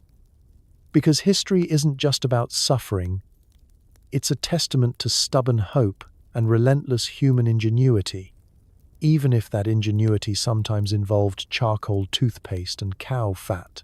Tomorrow morning, when you squeeze that familiar tube and swish with minty freshness, spare a thought for those who came before you. For every ancient soul who tried to fight halitosis with fennel seeds, and every peasant who braved the barber's chair, may your sleep be peaceful, your dreams be gentle, and your breath, thankfully, be fresher than theirs ever was. Good night, and may your sleep be as soothing as a warm mug of mouthwash without any of the side effects.